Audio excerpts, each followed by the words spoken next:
mejor fútbol. Bienvenidos una jornada más a la Liga eSports. Bienvenidos a la jornada 24. Una jornada que nos cita aquí en Somos con nuestra gente, con nuestra afición para este partidazo, para este Mallorca Las Palmas. El Mallorca que ahora mismo en la clasificación está en la posición 11 de la Liga. Las Palmas mucho más abajo en la posición 17. Hoy será este su rival. 8 puntos de diferencia son los que separan a los dos equipos. El Mallorca con 31 puntos, más tranquilito en la parte media de la tabla, y Las Palmas pues mirando hacia atrás donde está la zona peligrosa, la zona donde suenan las alarmas, la zona esa roja que ningún equipo quiere llegar. Ahí están Pichu Cuellar y Vedal Muriqui llegando juntos de la mano, como podéis ver. También cogen a Dimonio, todos los representantes del Mallorca llegando al estadio, llegando al sitio donde hoy se van a enfrentar estos dos grandísimos equipos. En nada veremos cuál es el 11 titular después de que el último partido ante Osasuna nos fuéramos con ese sabor agridulce, por el simple hecho donde en el último minuto, en el minuto 94, Boyomo empatara el partido, nos fuéramos con ese mal sabor de boca. Llegan todos ahí los protagonistas, el último, como hemos podido ver, Mojica, llega también Robert Navarro y Copete, concentrados con ganas de sumar sus primeros 3 puntos en esta 2025. El equipo que llega, ahí veíamos a Mojica, que era el último en salir del autocar, y llega con la música, ya concentrado, con esas gafas de sol, con todo ese flow que lleva el colombiano. Y nosotros estamos aquí otra vez, el Play Red Live, a punto de arrancar esta maravillosa previa, una previa cargada de muchísima información. La mejor información, la mejor previa la vamos a vivir aquí en el Play Red Live para este gran partido de la jornada 24. Como no podía ser más, tenemos aquí a nuestro compañero Estefan. Estefan, muy buenas tardes, ¿cómo estás? Buenas tardes, muy bien, con ganas de romper la dinámica. Buscamos, ya podríamos decir que hemos roto la mala dinámica, ya de que es verdad que no se habían sumado puntos en este 2025. El otro día pues pusimos el empate, pudimos empatar ante Osasuna. Es verdad que es un empate que te vas con un sabor agridulce, ¿no? Pero rompimos esa dinámica negativa de no marcar goles. El otro día se marca gol, marca Vedal Muriqui, un hombre que hacía tiempo también que no marcaba, vuelve a marcar, sacamos un punto agridulce. Vamos a ver si hoy ya conseguimos esos 3 puntos importantes ante un rival que llega con urgencias, ante un rival que sus últimos 5 partidos son 4 derrotas y un empate. El Mallorca sus últimos 5 partidos son 3 derrotas, un empate y una victoria. Dos equipos que llegan un poquito con ese mal sabor de boca, con esa dinámica negativa, para decirlo de alguna manera, si hablamos en tema de estadística, ¿no? Sí, son dinámicas muy parecidas de ambos equipos en 2025. Y sobre todo recalcar lo que tú has dicho, ¿no?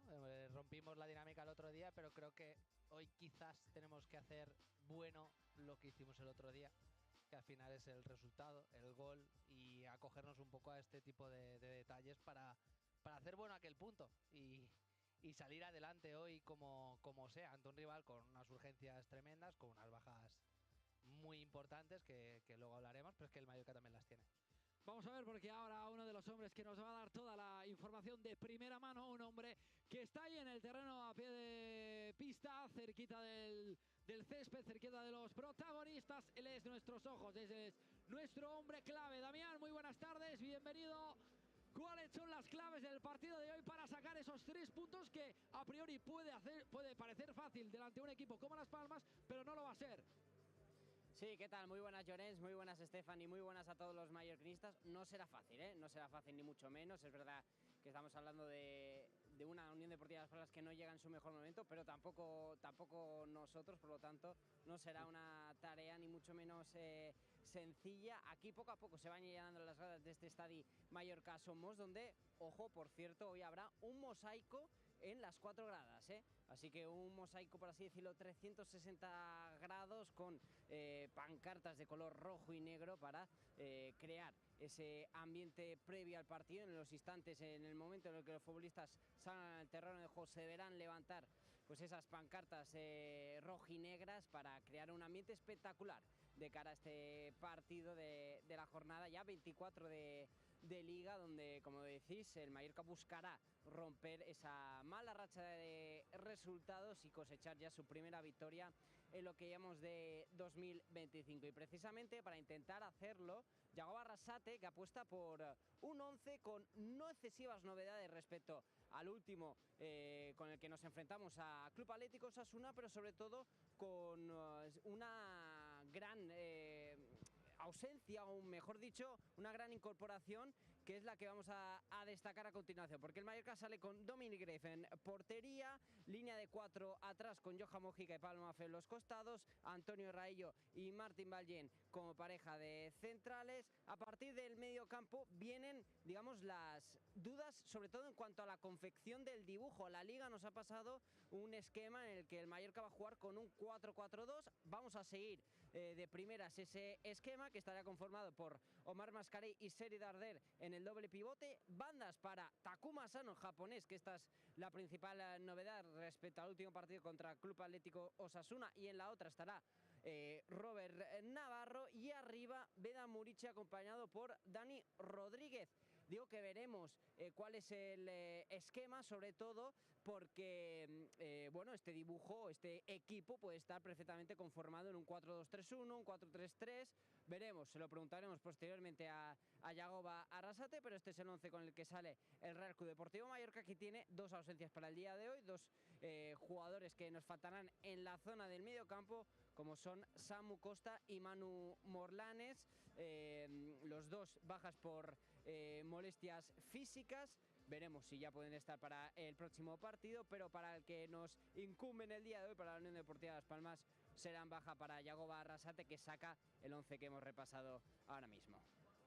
Muchísimas gracias, Damián. Este es el 11 con el que sale hoy Yago Arrasate, un 11 titular, Estefan, que no sé si es el que te esperabas para esta jornada 24, para enfrentarse a Las Palmas de Diego Martínez. ¿Qué te parece? Sí, a ver, llama la atención quizás, ¿no?, en estas dos últimas semanas el no entrar de Larin, ¿no? Y, a ver, es un 11 que me gusta, sinceramente, ¿no? Yo creo que viendo un poco también el 11 de Las Palmas, es un equipo que también habrá que analizarlo bien, pero es un equipo que creo que a nivel de profundidad pierde mucho con las bajas que tiene hoy Diego Martínez.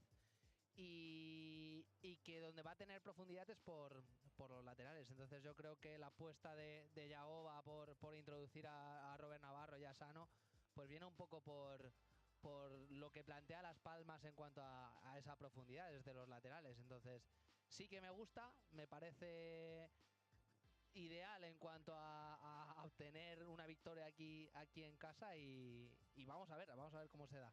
¿Crees que vamos a echar mucho de menos a ese guerrero, ¿no? Como es Samu Costa, que hoy no está en el centro del campo, hombre que recupera muchos balones, hombre que, como bien lo hemos apodado, guerrero, ¿no? ¿Crees que hoy se le va a echar mucho en falta ante Las Palmas? Sí.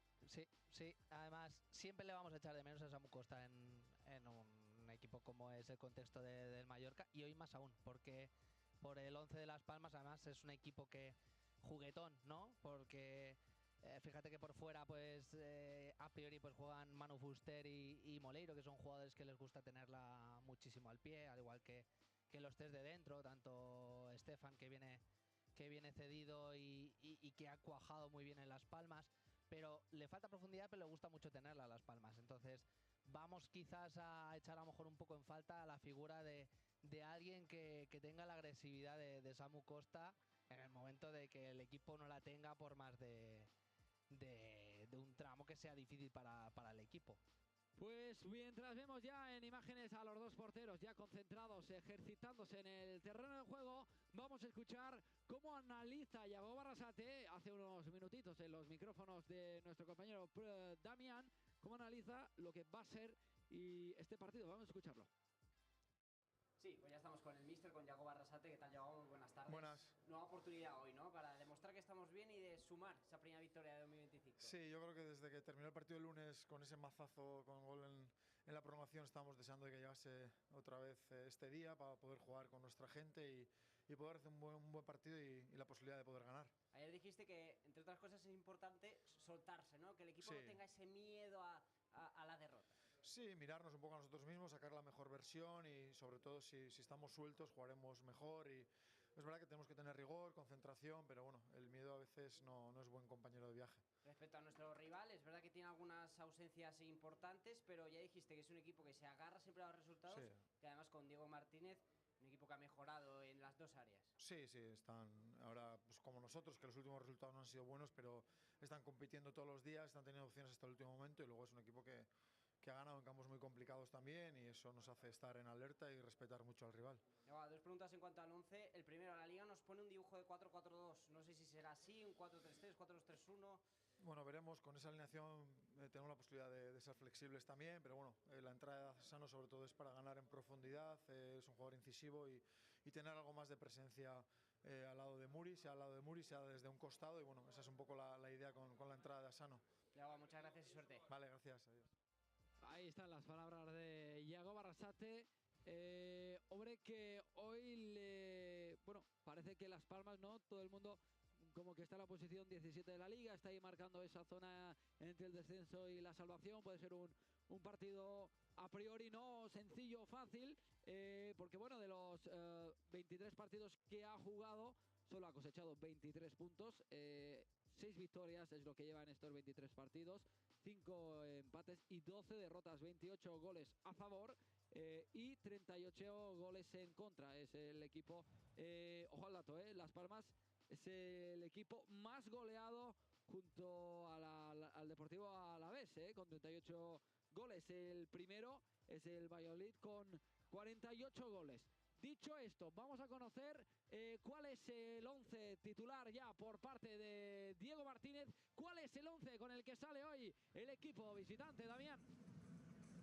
Pues un 11, Llorens, marcado principalmente por las ausencias que tiene el conjunto canario, que no son pocas y que no son además de poca importancia, porque por ejemplo no están sus máximos goleadores, que son Fabio Silva y Sandro. Además tampoco estará Esugo, que es un futbolista que también viene siendo importante o contando con minutos en esa zona del mediocampo. Además tampoco estarán Kirian, Janusak, Cardona, que conocemos de su paso aquí una temporada en el Mallorca, y Marvin Park, el mallorquín, que tampoco estará en este partido para las órdenes de Diego Martínez. Así que con todo, el técnico de la Unión Deportiva Las Palmas, que apuesta por Zilesen en portería, línea de 4 a priori atrás, así nos lo ha conformado la Liga, conformada por Maquena y Alex Solez como pareja de centrales, Viti Rozada y Mika Mármol en los costados, línea de 5 en el medio campo para Moleiro y Javi Muñoz,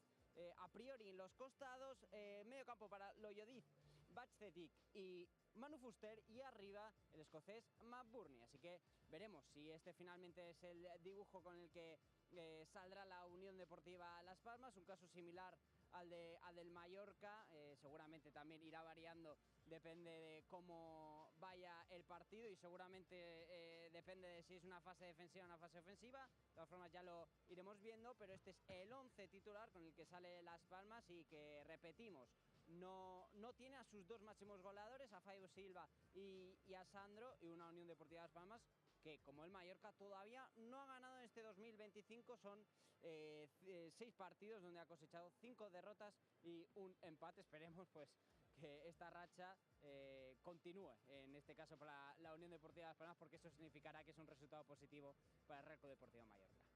Gracias, Damián. Los dos 11 titulares ya desmenuzados, tanto por parte de Iago Barrasate como por parte de Diego Martínez. 11 titular ya desvelado. ¿Qué te parece el de Las Palmas? Es verdad que pierde a dos hombres claves, como son Fabio Silva y Sandro, que los dos están con 7 goles hoy. Pierde efectividad arriba. Puede ser un equipo menos agresivo por estas dos bajas, Estefan. Yo creo que es un equipo que pierde llegada, sin más. Yo creo que McBurney es un jugador que pelea muy bien ahí arriba, que juega muy bien de espaldas a portería, es un guerrero, pero no es un jugador que te marque las diferencias dentro del área.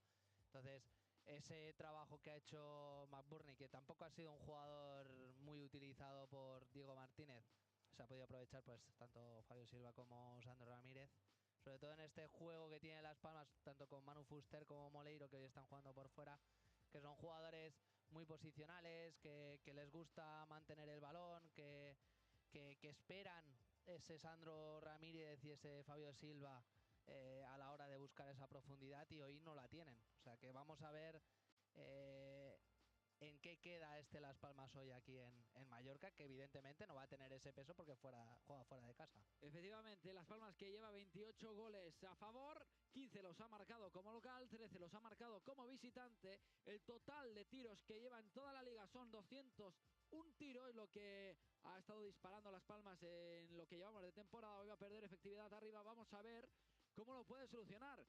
Vamos a escuchar a Diego Martínez, el entrenador de Las Palmas, cómo analiza el partido de hoy.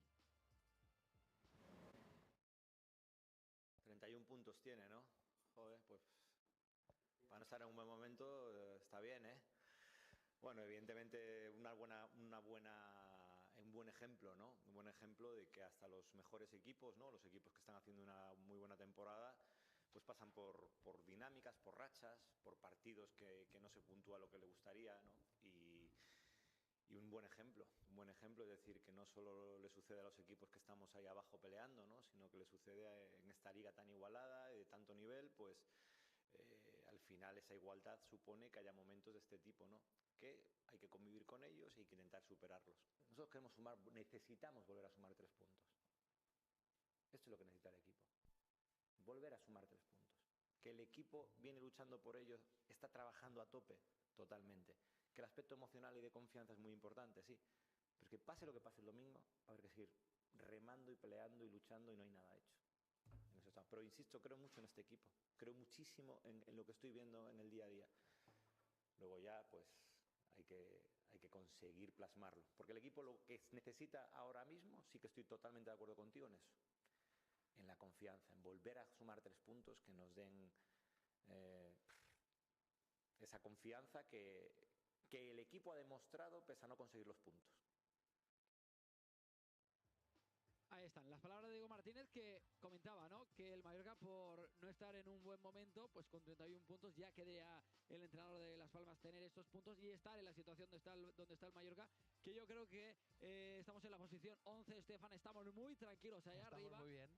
Y yo creo que Yagoba lo dijo al final en la última rueda de prensa previa al partido de hoy, ¿no? Que es importante no mirar la clasificación porque no tenemos el por qué mirarla, no estamos con urgencias, no estamos con ese miedo de tener que mirar la clasificación como si estuviéramos en esa zona de descenso. Estamos en una zona cómoda y lo que tenemos que hacer es volver a encontrarnos con el buen juego y tener la confianza de jugar. Las Palmas, en cambio, viene con esas urgencias que decía Diego Martínez.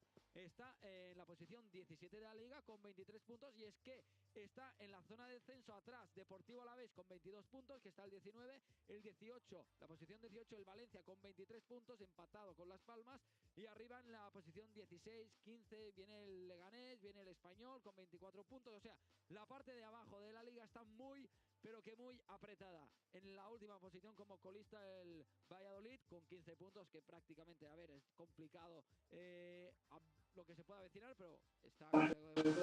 Ahora.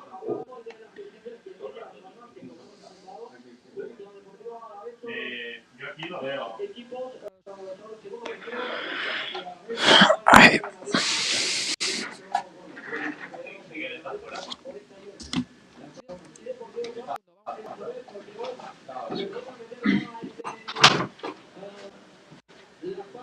No estoy listo.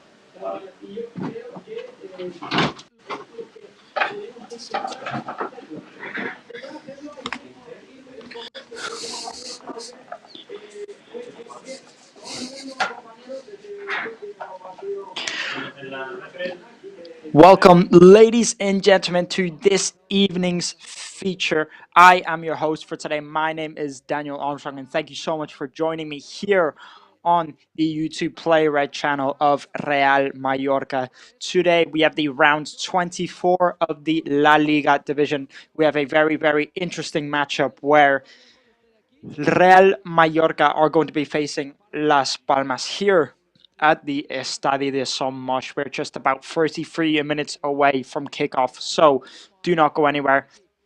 because we have a very, very exciting matchup. Now, last time out for Real Mallorca, they faced Osasuna just here at the Estadio Somos just last week out, where it did all end square with both teams taking home a point each. Muriqi scored a penalty in the 81st minute to take the lead, but unfortunately, in the last seconds of the match, Enzo Boyomo scored the equalizer for his team in the 94th minute to make it 1-1.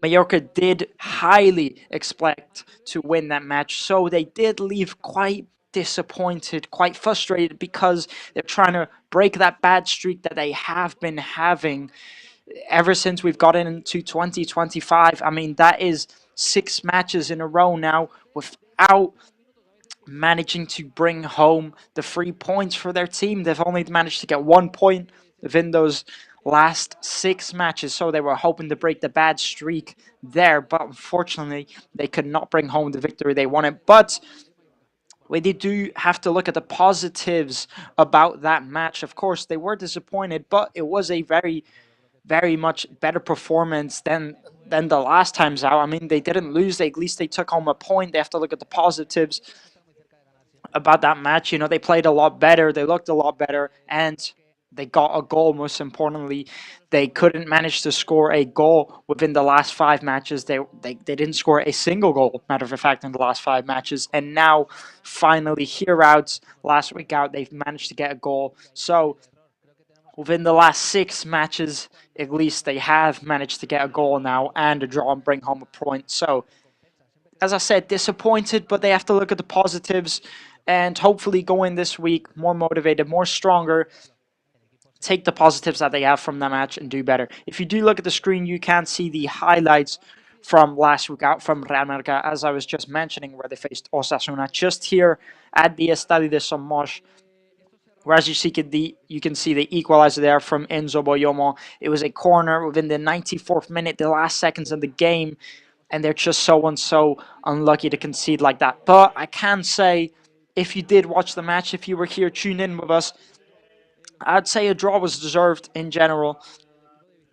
I don't think Mallorca highly deserved the win. I don't think Osasuna highly deserved the win. I definitely think a draw was fair in that match, and that's what they got in the end. You know, I just think they were more disappointed to concede within the last seconds of the game. Of course, you're trying to hold on, and to concede within the last seconds is very disappointing like that. But again, as I said, they just have to look at the good sides about it. They got a point, they got a goal, so they need to go into this match even more motivated now. Now, talking about the stats of that match, Mallorca did have 45% possession. Osasuna sitting with 55% possession. Real Mallorca with 10 shots and 2 on target. Osasuna with 19 shots and 4 on target. So, in general, quite an equal game, but Osasuna having a bit more of shots, a bit more offensive play created there. But, of course, they couldn't manage to get enough shots on target to bring home the win that they needed. Of course, both teams desperately needed a win that match. They were head-to-head right in the table. Mallorca was sitting at 10th place and Osasuna was sitting at 9th place. They had the same amount of points, so both teams needed the win. Now, if you do look at the screen, we are showing the highlights here for the last time out for Las Palmas, where they did face Villarreal at the Estadio de Gran Canaria, where despite quite, I would say, a dominant display from the home side here from Las Palmas, they still managed to lose 1-2 against the visiting side of Villarreal. Now, as we all know, Villarreal, a very dominant side in this LaLiga season. This year, they've been very, very impressive, sitting high up in the table. So you can't take anything away from that. You know, quite a very, very good display from Las Palmas, I would say. They had the possession, they had more shots. They were looking strong, you know, and we all know they're not an easy team to beat when they play home at their stadium, but they are a team that concede a lot of goals this season.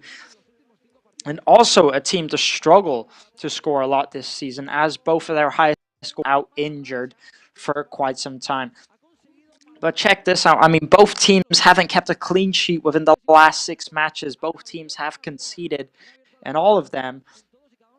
But when we are talking goals, Real Mallorca's only got 1 goal in the last 5 matches. But Las Palmas, on the other hand, they've had 5 goals in their last 5 matches. So not too bad from them. You know, Defensively, they're both poor. Offensively, I think Las Palmas are a bit better, but when you're talking about which team is better now, I mean, they're both going through a very, very bad phase at the minute. You know, both teams taking high amounts of losses, both teams looking poor, but Real Mallorca definitely have the advantage on this match. If I was to give the odds are way higher for Real Mallorca this match than they are for Las Palmas.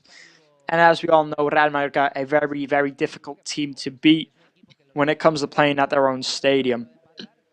Now, Real Mallorca have won 0 matches out of their last 5 in the La Liga division, and Las Palmas have also won 0 out of their last 5. So, as I just said, recent form from both of these teams very, very poor, and I'm sure Las Palmas want to take advantage of that just as much as Mallorca want to take advantage of that. So both teams, I think, will go out here looking for a win here tonight. I don't think any of these teams are holding back, looking for a draw, looking to sit back. I think both of these teams are going for those 3 points, as I do think both of them will have the mentality, the confidence that they can win it here tonight. I do believe that. If we do look at the table, Real Mallorca currently sitting 11th place with a total of 31 points. Now, they did end the year off with 30 points, and ever since, they've struggled to get a win this year, this 2025 year. They've only managed to gain 1 point ever since 2024 going into 2025, so they've struggled highly. Now, Real Sociedad, Girona, and Sevilla are just 2 places above them. All of those teams with the same amount of points. All of those teams with 31 points. So if Real Mallorca can get the win here tonight, then they will take a big leap going up 2 or 3 places in the table. And if they want to fight for the possibility for any type of European football, then tonight is a must win. And especially if they want to put an end to this bad streak that they have been having, this poor football and not scoring goals, tonight is the night that this has to happen. There's no doubt about it. It needs to be here and tonight. No more chances, no more opportunities. I think today is the day, and they need to make it happen. And I highly am confident in Real Mallorca to get the win here tonight, and I do think that they can do it. Now, we're going to talk about Las Palmas, where they're sitting. They are just about sitting on the edge of that relegation zone, sitting at 16th place with 23 points. But of course, Valencia and Espanyol just below them with the same amount of points. So that means if Las Palmas lose here tonight, they could be facing the potential danger of falling into the relegation zone. And of course, as we all know, climbing out of the relegation zone is definitely not something that's easy to do in the La Liga division. So if they don't get the win here tonight, they could be facing a lot of danger, and I'm sure those fans wouldn't be getting their all to their team out here tonight to help push on their side. So yeah, as I just mentioned, both teams will be needing the 3 points. They both need it just as much as the other. Both teams going through a bad streak. We have a very similar situation. You know, if Real Mallorca want to hang on to that European football spot, they need a win here tonight. If Las Palmas don't want to go down into the relegation zone, then they need a win here tonight. Both teams desperate for those 3 points. I'd say it's probably more important for Las Palmas just because, you know, there's nothing worse than going into the relegation zone. It can't get worse than that, you could say.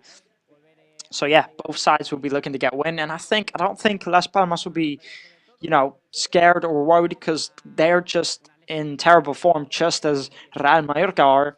And I think they're going to try and make the most of that. I think they're going to go out here looking for a win here tonight. Now, of course, the last time these two sides did face each other was back out in November at the Estadio de Gran Canaria, where we had quite of a dramatic match. That match, we had 5 goals in that match.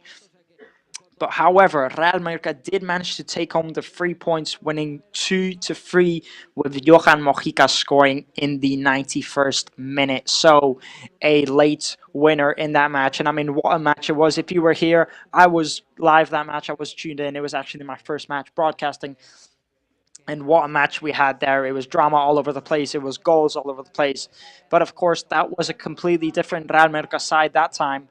And it was also a completely different Las Palmas side. So I think we're looking at a completely different match here. I think this has nothing to do comparing to the last time these two sides face each other. You know, But last time these two sides did face each other, they were both looking strong, sharp, both getting wins, scoring goals. Now it's just the complete opposite. Both teams are losing. They're struggling to get goals, especially Real Mallorca. So we're looking at two completely different sides. So, of course, I don't think this match has anything to do with that match. I think anything could happen here. But, of course, I am pushing more towards Real Mallorca. I think they stand more of a chance than Las Palmas, of course. Now, the last time Real Mallorca played at the Estadio de Son Moix against Las Palmas was all the way back in May 2024, where Real Mallorca managed to keep home the 3 points at home, winning 1-0. In that match, Giovanni Gonzalez scored the only goal in the 29th minute. And of course, he is no longer here with Real Mallorca this season, as he did move over to the Russian side FC Krasnodar. So, of course, the last time these two sides played here, the only man to score is now not here at Real Mallorca squad anymore. So the question is, are they going to make it happen this season? We will find out. Now, if we are looking at the Real Mallorca side, Kyle Larin is currently the maximum goal scorer for this Real Mallorca side. He's got 5 goals to his name this season. So, quite a strong player. But, of course, the last time Real Mallorca managed to score, the last time Kyle Larin managed to get a goal was all the way out back in the 21st of December against Getafe, and Kyle Larin has struggled ever since to get a goal. So it's been quite some time since he's not gotten a goal for his side, and I'm more than sure that he's going to be starving and hungry to get the goal that he deserves here tonight. I have no doubt about it. He definitely has the capability. He isn't in the starting lineup. Of course, he is sitting on the bench, but I'm sure that when he comes out, he's going to be hungry and desperate for the goal. The last player to score for Real Mallorca was, of course, Velat Muriqi. He did score a penalty last week out here at the Estadio de Son Moix, and he is starting here tonight. But both of them, Real Mallorca is struggling to get goals recently. I'd say it's their main problem. So you could say both of those players really need to take the responsibility into their hands. Obviously, football is a team match. It's a team game. I can't put all the blame on them, but I'm sure they're both looking in the mirror, telling themselves they need to do better to try and get the goals. Real Mallorca have plenty of chances recently, but they just can't manage to score them. And, being the striker, you're the man that needs to score. So I'm more than sure that both of those players will go out here tonight, giving it their all and hungry to get a goal. But yeah, as I just mentioned, Kyle Larin, maximum goal scorer, 5 goals this season for Real Mallorca. Hopefully he can help his team get another goal out here tonight. If we're talking about Las Palmas, of course, their maximum goal scorers go by the names of Fabio Silva and Sandro Ramirez. They both have 7 goals to their name each in the LaLiga divisions. Very, very impressive numbers. Both of those two players, very, very good goal scorers, hungry for goals, good at scoring goals. But they're both out here tonight. None of those players will be playing here tonight as they are both injured. So massively, massively good news there for Real Mallorca, as Las Palmas don't quite seem to have a goal-scoring player on that pitch here tonight. They don't really have someone who scores the goals, who gets a lot, who's moving around. They don't have a striker here tonight, I'd say. And, missing 2 very, very important players like that can, of course, affect the squad. And Real Mallorca, I'm sure, are going to try and make the most of that for those 2 players not being there. And, of course, last time Real Mallorca and Las Palmas did play, Fabio Silva actually scored. In the 81st minute, he did score a penalty last time these 2 sides face each other, and he's missing here tonight. So yeah, as I said, Fabio Silva, Sandro Ramirez, the 2 scores for Las Palmas, 7 goals each, and they're both missing here tonight. A massive, massive good news, you could say, for Real Mallorca, no doubt about it. If we're actually comparing these 2 sides, historically, who's bigger, who's this, who's that, they're both small sides. They're both, you could almost consider them rivals. We're going island against island here, Gran Canarias, the island just close to Real Mallorca. We have two sides that are two islands and they're going at it, and none of these teams are the biggest clubs in the world, so let's face it. Matter of fact, Las Palmas have only been in the Europa League in two different occasions, and that was all the way back in the 1970s. They've never completed in the Champions Leagues, and that's pretty much one of their only accomplishments. They've never qualified for any other European football or never gone far in any European football competitions. Not compared to Real Mallorca, who have made it a bit more far. Real Mallorca have competed in the Champions League in two different occasions. Las Palmas have never competed in the Champions League. So, yeah, as I said, when we're comparing these teams, I mean, none of them are big. None of them have done much. But there is one big stat that you do have to mention, that Las Palmas have spent 36 seasons playing in the first division, whereas Real Mallorca have only played a total of 9 seasons in the first division. I mean, it's not looking like they're going to get relegated this season, so it will be 10. But still, you're comparing 36 seasons to 9 seasons. Then it's quite the difference, I mean, Las Palmas have a history of playing in first division, where as Real Mallorca, you could say, are relatively new. They've been in it now for about 4 years in a row. And then they spent some time in the second division. Then they played in the first back all the way around 2014. So, I mean, when we're talking teams of experience, Las Palmas, you could say, has the hand on that. But when it comes to European football, European competitions, Real Mallorca have a bit more side under that. But let's face it, none of these teams really bigger than the other. You could say, I'd say both just as big as one as the other. But of course, we can't talk about how Real Mallorca made it all the way to the Copa del Rey final last season, only losing on penalties against Atletico Bilbao. Not only that, also ending off the season with a total of 50 points last season, ending 7th, just 3 points away from a European competition spot. So, I mean, when we're talking about recent, last few years, then Real Mallorca are by far the bigger club. They've been growing and growing every year faster. And, this season they were already on the good path. It's just such a shame that they had such a bad start going into 2025. But again, as I said, it's definitely not over. They can definitely still stay into this. They can fight to try and beat those 50 points record that they got last season. They still can do it, but they just need to start getting into it right now. There's no room for any more error. They need to bring it back now and put a stop to that very, very bad streak that they have been having. Now, we're going to talk about some of the accomplishments that Las Palmas have. As I said, 36 seasons in the first division, but they have also spent 33 divisions in the second division. And that was quite recently. They've spent quite a lot of time in the second division. They only really got in the first division within 2015. Then they started spending some time in the first division. But ever since, they spent quite a lot of time in the second division. So, yeah, as I did mention, none of these teams really bigger than the other. And the advantage, I'm definitely giving it to Real Mallorca here tonight, Because if we do compare these two teams, if we're talking about 2-3 months ago, then Real Mallorca is by far the bigger side. They've had such a good first half start to this season. They won so many matches. They ended the first half of the season with 30 points. If they had done the same thing in the second half of the season, then they'd be flying by now. But unfortunately, they just couldn't make it work. But as I said, a win here tonight is massive. So massive. Like a low taper fade.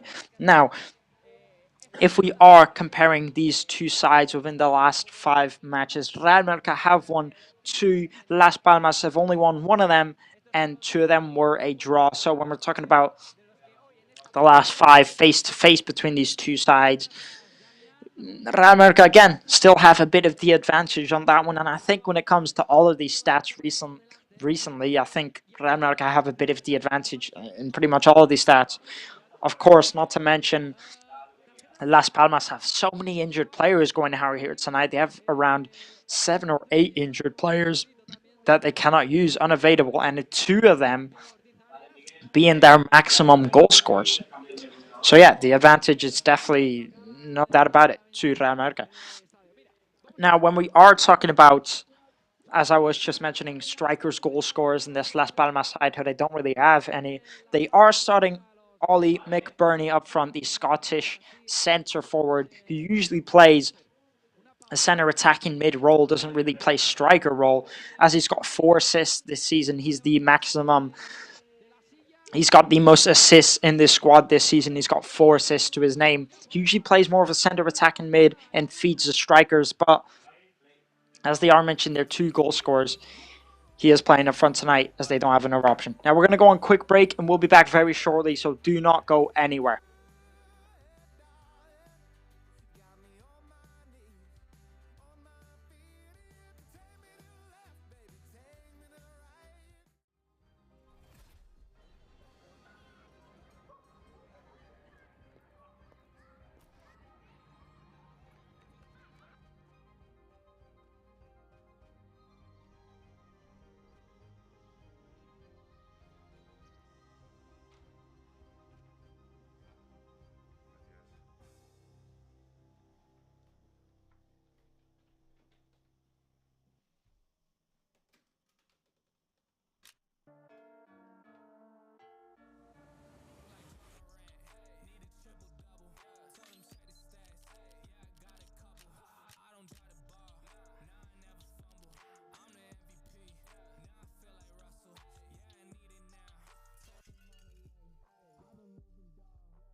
Welcome back after that quick break that we had. We're just about 10 minutes away from kickoff before the referee blows the first whistle for the start of this match. Again, in case you did miss the pre-match, we have Real Mallorca up against Las Palmas at 6:30 Central European time here at the Estadio Somos.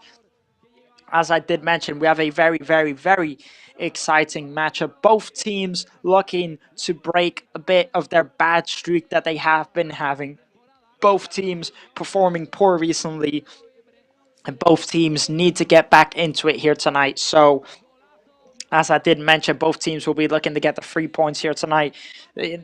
Despite Las Palmas being a lot further down in the table, they will be confident that they can beat Real Mallorca here tonight, as they're going to want to make the most of Real Mallorca being on this bad streak that they have been on. Now, if you do look at the screen, we are taking a look at the last time that these two sides did face each other. As I did mention, it did end 2-3. Real Mallorca taking home the 3 points, with Johan Mojica scoring in the last minute of the match to get the winner. But what a match that was. We had 5 goals in total. It was very, very exciting, a very dramatic matchup. But again, as I did mention, You know, those were two completely different sides. That was all the way back in November. And, you know, when we're taking a look at those two teams back then, they were on way better form. You know, they were both scoring loads of goals. They were both winning plenty of matches. They were both doing well. But now it just looks like it's two completely different sides. But hey, as I did mention, that was back in November. Dani Rodriguez did score the first goal for this Real Mallorca side, and he is starting here tonight. Matter of fact, Dani Rodriguez, who's been a very important player here recently for Real Mallorca, a player who can hopefully help them get the win out here tonight. You know, again, as I did mention, I'm very confident that Real Mallorca will get the win here tonight. You know, also, not to mention Robin Navarro, he did score the second goal for Real Mallorca. He is also another player that's here starting here tonight. So, you know, the last time these two players did play against Las Palmas, they both scored and they are starting here tonight. So hopefully they can help push their team on to get the win. And as I did mention earlier, for me, the biggest thing to notice in this pre-match going into it is that Las Palmas are missing their two maximum goal scorers, Fabio Silva and Sandro Ramirez, both with 7 goals this season. They're both tied for the maximum goal scorer for Las Palmas, and they're both missing. And as I did mention, which I think is interesting to talk about, is they don't have a striker here tonight. They don't seem to have one. They are starting Ollie McBurney up front, who's the Scottish centre midfield. But as I mentioned, he's more of a centre and attacking mid. He likes to feed strikers, you know. He's not striker material, in my opinion. He's got 4 assists this season, the maximum assists for Las Palmas this season. He's a player that likes to give assists. He's that type of player, you know. He likes to feed strikers, but they don't have another choice. They are starting him up front here tonight. Again, because as I mentioned, they don't seem to have much choice. Mojica, as I did mention, got the 3-2 in the last minute of the game there. Due to a bit of a controversial topic that happened with the keeper, he picked up the ball when he wasn't allowed to. And Real Mallorca got the indirect free kick and scored it. A lovely cracking shot there, by the way, from Johan Mojica. Again, Mojica, another player who's starting here. So Real Mallorca starting all their weapons, all their good players to try and get this win here tonight. They also are starting with 2 strikers up front. They have Takuma Sano and Velat Muriki both up front here tonight for them. 2 very important players. Taking a look at this Real Mallorca lineup, they're both Real Mallorca starting with a very strong lineup. I'm liking the players that I see on the pitch. They're all very important roles here for Real Mallorca. And, you know, they're looking dangerous. They're looking dangerous here tonight. And I think tonight might be the night that they might get the win. Now, if you take a look at the screen, we're just about 6 minutes away from kickoff. Real Mallorca now have a bit of the pre-show going on where they're bringing out the lights, the fire. They're bringing out the flags, all the supports they need to push their team on to get to win. But yeah, as I did mention, it's a massive match here for Real Mallorca. The sun is going down. It's a beautiful set. And these fans, I'm sure, will be buzzing. Last time out, when they faced Osasuna, it was on a Monday and it was at 9 o'clock at night, so they didn't have as much support. You know, the stadium, it was fairly busy for the time and day that it was, but it wasn't at its busiest as, you know, Monday on a 9. People are working, people want to get home, it's late. They couldn't make the most of it, but in comparison to today, where it's, you know, 6:30 on a Sunday night, it's going to be a lot more busier. They're going to feel much more energy than they did last week out, I reckon. But again, when you're given days and hours like that, it's difficult for the home side, you know, to try and get their fans to push them on. But today they have put in the maximum effort for their supporters to push them on. There's flags, there's fire, they have a pre-show going on. Real Mallorca have no excuse to not bring home the win here tonight. They have everything on their side, everything they need on their side. Also, one thing I do want to mention last time out is Jan Salas actually made his home debut for Real Mallorca. He made his debut against Atletico de Madrid last 2 weeks out, and then he made his home debut here Estadio Somos against Osasuna. He is on the bench here tonight. the 19-year-old Mallorquinista who has been playing for Mallorca his whole life. I'm excited to see more from him and what he can do. Very, very excited. As I do think he's a young talent. He's very, very interesting. I love to see what he can do, what he can offer. And we've not seen much of him. He's played a few minutes, but nothing too much. I want to see him get in the pitch and play more minutes. You know, I think he has a lot to offer, and I can't wait to see more from the youngster Jan Salas. Again, the 19-year-old Mallorquinista. Very, very excited to see more from him. And looking at the matchup today, I do think there's going to be more than 2 or 3 goals, I reckon, going into this match. As I said, both teams haven't managed to keep a clean sheet in the last 6 matches, so they have conceded a minimum of 1 goal every match. It's poor defensively from both sides, I do have to say. And it's strange because Real Mallorca are usually a side that play more defensive, that usually are better defensive, so it's a strange thing. Now we have the players walking out of the tunnel, walking onto the pitch. We're just about 3 minutes away from kickoff, so do not go anywhere. Just 3 minutes away, and as you can see, the fans, just look at that. All of them holding up the red and black flags. It's beautiful. Don't you love to see it? Just look at the ambience in there. Throwing up the fireworks, all the flags going up. Real Mallorca have all the support they need in this match. And look how busy it does look on there in comparison to last time. As I did mention, Real Mallorca will have much more support out here tonight in comparison to last week.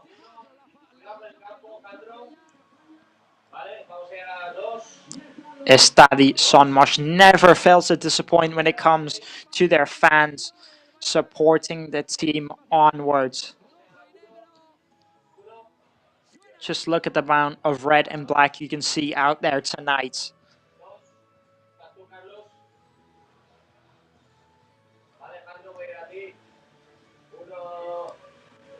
And I mean, look at that, ladies and gentlemen. You could just see how much it means to them to play out here tonight.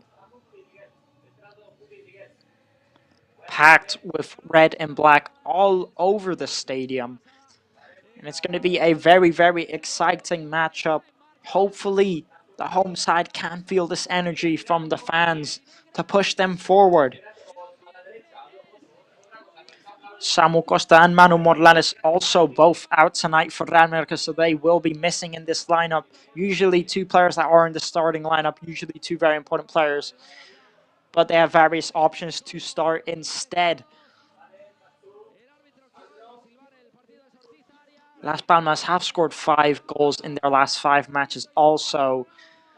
So they've not struggled too much to score goals in comparison. Mallorca have 1 goal in their last 5 matches.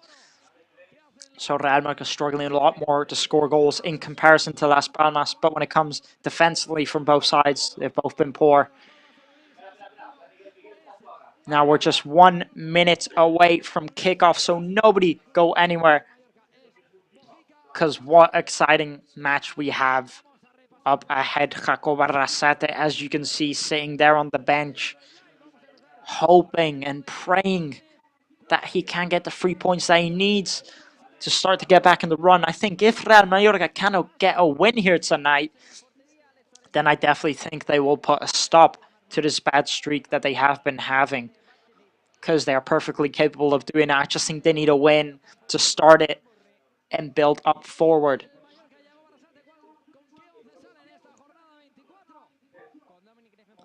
Round 24 of the La Liga season.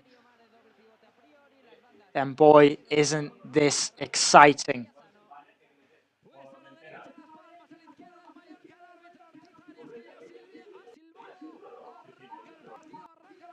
Now the referee has blown his whistle and we are going to get ahead with this matchup.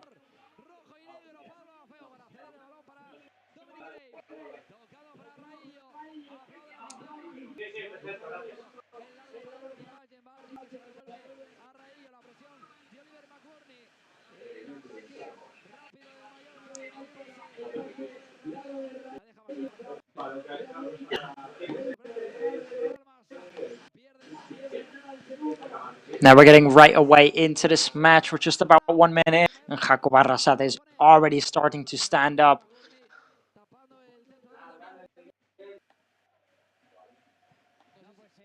El ambiente en estos primeros minutos es brutal, ¿eh? Yo creo que entre el tifo y el I think the first minutes of this match will be very, very important to both sides. Both sides really need to have a good start in this match.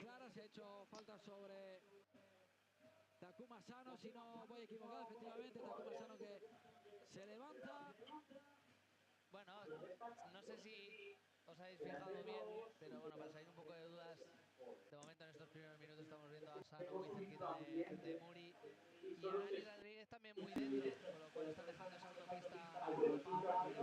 Veremos qué va sucediendo en estos primeros minutos, pero de momento Sano muy pegado. Now the first few minutes have gone ahead in this match. The stadium is buzzing, lighting up with energy here.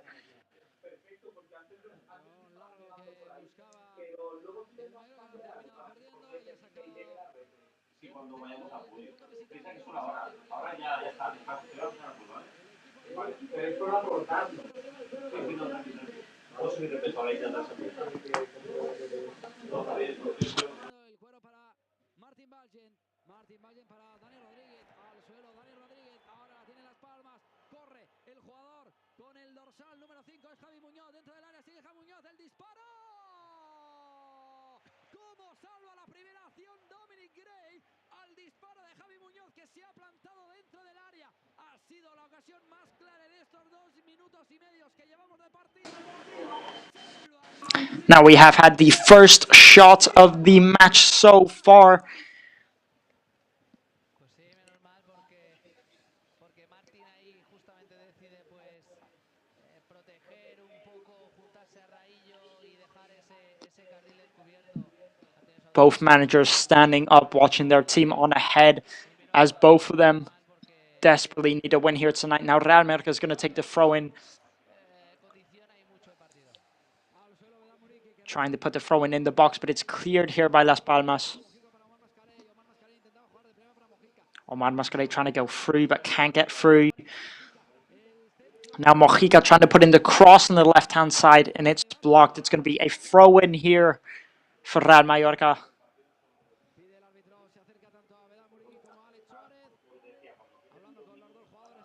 Now the referee is telling Alex Suarez and Muriqui both to calm down here, to settle down.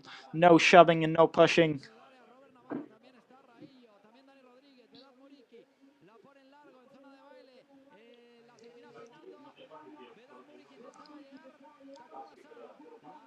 Now here come Las Palmas trying to break on the counterattack, but they can't make it work, losing it instantly. And the ball's gone back to Dominic Greif here. Dominic Greif is going to put the ball back up, trying to play a through ball into Asano, but he can't get through. Goalkeeper gets there first.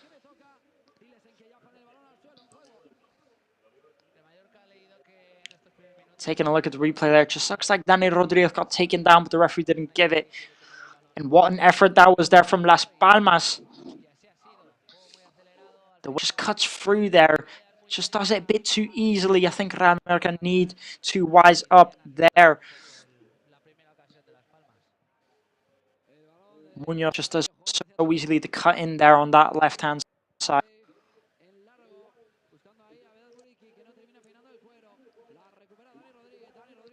Now Dani Rodríguez winning that ball back very well. Here's Pablo Maffeo, who does very well to skip past his man on that right-hand side. And he gets taken down. And it's going to be a free kick here for Real Mallorca. What a run that was there from Pablo Maffeo. Just skipping past his man too easily there. Lovely there from Pablo Maffeo. You can see he just gets hit there.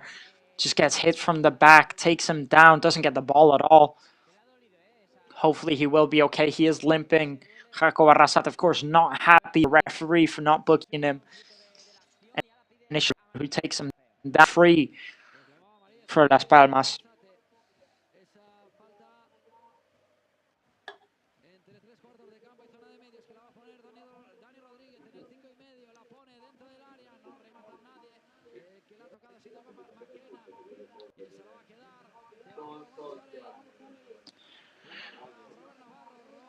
Now Robert Navarro is taking it down to the left. Real Mallorca playing it back. Looking for an entry here against this Las Palmas side. Now Dani Rodriguez looking what to do.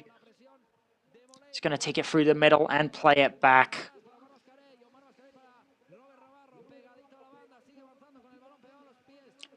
It's very good here from Real Mallorca. Now here's Robert. Robert's going to play it through down the left-hand side. Play through into Muriqui, and it's a goal here from Real Mallorca within the first few minutes of this match. And one header that was there from Velat Muriqui, the man who scored last week out here at the Estadio Somos. And he's managed to do it again within the first few minutes of the match. What a goal that is there from Velat Muriqui, and what a lovely pass that was to lead him through. And I mean, when you put a header for this man, Velat Muriqui, you know he will pick it up. What a header that was there from Velat Muriqui, and of course he celebrates it, of course he loves it. The Pirate himself scores the goal. What a ball that was to play Velat Muriqui through. And the header is just absolutely magnificent there from Velat Muriqui. What a header that is. Such a hard angle to score as well. It's Dani Rodriguez who just chips it through. And I mean, what a goal that is there from Velat Muriqui. Dani Rodriguez just looks like with the back of his foot, just travellas it in. And Muriqui gets on that first post and heads it in. And I mean, when you give Muriqui time and space, you know he's not going to miss the header. And it was such a difficult angle, and what a header that was there from Velat Muriqui. And Real Mallorca lead 1-0 in the first 7 minutes of this match. Now here come Las Palmas taking the shot on, but Dominic Grave picks it up with ease.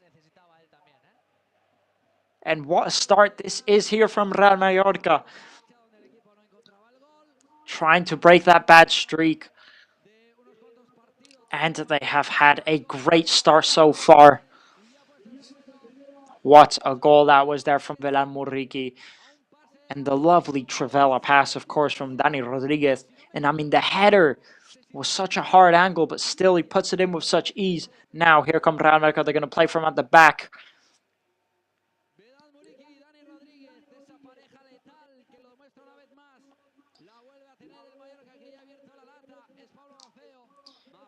Here's Pablo Maffeo down the right-hand side, who tries playing it through the middle, loses the ball there. Are Real Mallorca going to get it back? Yes, they are. Sergio Darder playing, trying to play Takuma Sano through, but just couldn't make it work. Now Real Mallorca are going to pick the ball back up. Here's Valgente to Rayo. Rayo's going to play it back into Martin Valgent. Now here's Pablo Maffeo. Maffeo doing very well to beat his man there, and they're going to play it back again into Valgent. Now Las Palmas putting the pressure on here a bit offensively.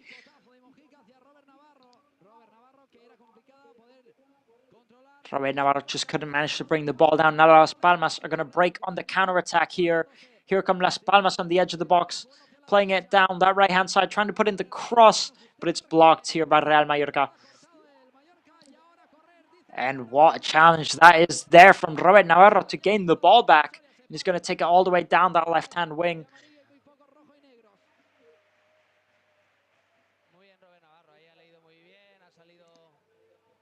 Robert Navarro doing so well to get the ball back there.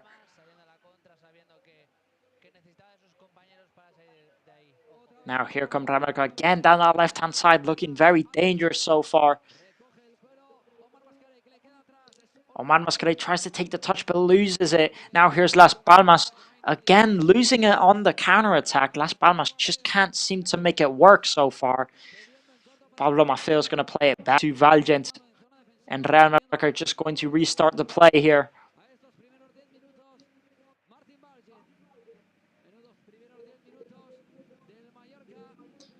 The first 10 minutes into this match here. And they've looked very, very strong for Real Mallorca so far, already leading the match.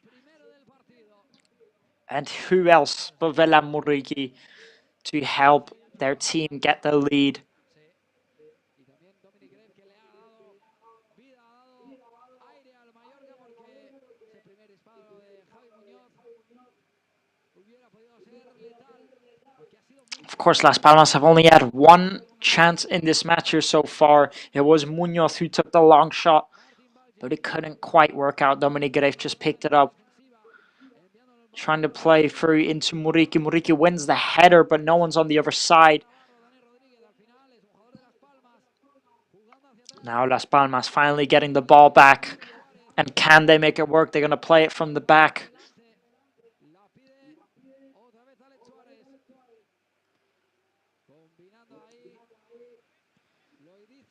Las Palmas doing well to combine there. Trying to play it down that right-hand side, but they can't make it work. They're going to take it back to the defenders. Going to play it down that left side. Marsmol trying to play it long, but again, Las Palmas losing the ball once again.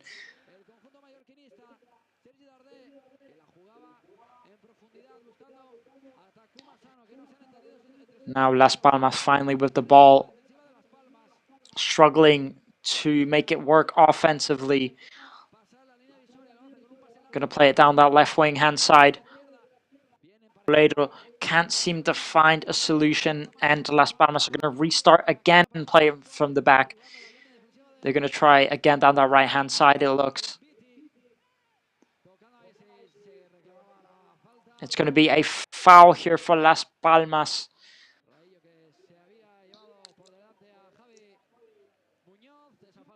Antonio Rayo just taking out Javi Muñoz there on that left-hand side. And it's going to be a foul for Las Palmas. They're going to take the free kick quite far out. Looks like they're going to put in the cross.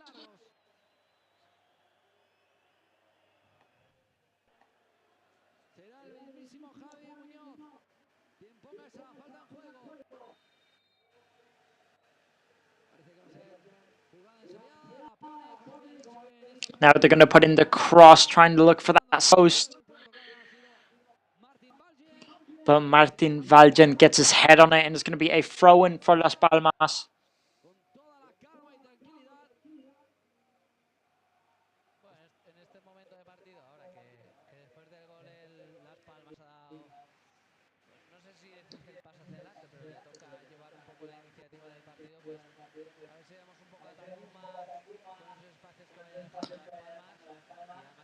Now, of course, if Las Palmas want to get back into this, they are going to need to be the ones to take the lead in this match so far, to start to the more dominant side if they want to stand a chance of getting an equalizer. But of course, Real Mallorca need to be persistent and make sure to not let that happen. Now, Dominic Grave is going to try and play it long, and Muriqi wins the header, but just can't play it for anyone else.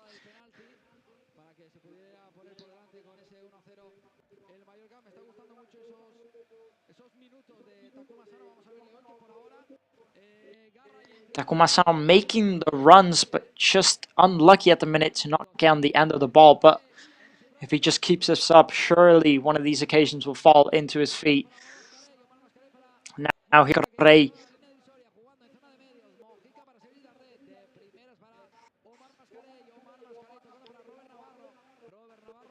Robert Navarro, not sure what to do here. He's going to play it through into Johan Mojica. But Real Mallorca are going to restart the play. Maybe looks like take it down on that right-hand side. Play back to Dominic Grave. Dominic Grave is going to kick it up. Looking for Muriqi there. Muriqi can't win the header.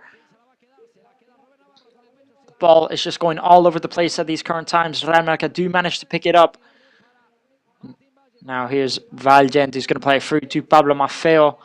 Pablo Maffeo is going to play it back to Valgen, and again, ball back to Dominic Grave.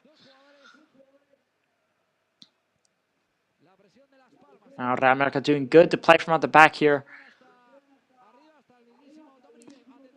Real Mallorca losing the ball there. Looks like it was Johan Mojica, lost it now. Las Palmas are going to break on the counter-attack. Here's Javi Munoz, right hand side again, losing the ball. Both teams losing the ball quite often in this match so far.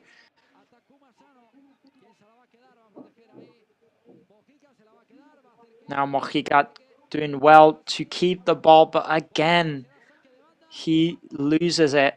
And it's going to be a throw-in for Las Palmas, just beside that corner spot. Las Palmas. En el minuto 16 de la primera parte vivimos este y todos los partidos. 16 minutes into this match so far, and quite a dominant display from Real Mallorca. Now Las Palmas are going to take the throw-in quickly. They're going to play it back. Looks like they're going to restart the play. Con este ambientazo que estamos viviendo aquí, este partido que ha arrancado a las 6:30. Now Las Palmas looking for a way to push up. They're starting to hold a lot more of the possession so far. La tiene Alex Suárez. La tiene a Viti ahí a la derecha, jugando en corto hacia Viti. La pide McKenna. Viti jugando hacia McKenna. Abriendo hacia el izquierdo. Here's McKenna. Las Palmas just looking poor pass there from Las Palmas, losing the ball instantly. Those Las Palmas defenders looking to play through the strikers. The long ball was just not accurate enough to back to Mallorca. It's going to be a foul here for Real Mallorca. Ollie McBurney, the Scottish striker centre forward, is not a team here so far. Now it looks like Martin Valgent is going to take the free kick just in the Las Palmas half of the pitch, just right on the line there. Now they take it quickly into Pablo Maffeo. Pablo Maffeo is trying to play it long. But the pass was too high up there. Now here come Las Palmas down the left-hand side. It's a lovely play here from Las Palmas to make it work. Great defensive awareness there from Pablo Maffeo. There's a lovely build-up play from Las Palmas. They're going to take the throw-in quickly. Ollie McBurney got taken down there, and it's going to be a foul here for Real Mallorca, just on the edge of the box.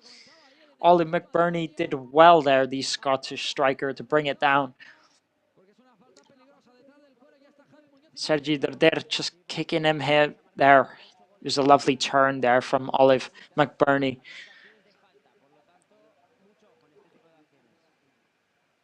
Just on the left-hand side of the edge of the box here for Las Palmas to take the free kick. Not quite sure who's stepping up to take it. Can't quite see it from here.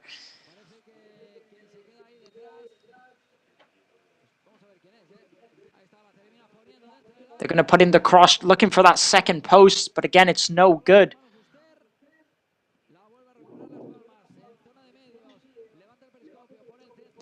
Now Las Palmas trying to put in the long cross from quite far out, but it goes right into the hands of Dominic Grave. And for now, Las Palmas not being able to make it work.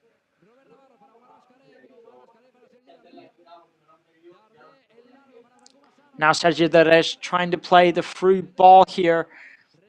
Takuma Sano, can he get there on time? He does well to bring it down, but it's going to be a throw-in for Las Palmas. Referee claiming the last one to touch it was Takuma Sano. Takuma Sano did well to chase the ball down there. Quite sure that's the wrong decision there from the referee, but he makes the calls, of course. It was just Marmol who took the ball off Takuma Sano. Las Palmas take the throw and lose it instantly here. It was Pablo Maffeo who picked it up, took it forward. Now Las Palmas clearing it.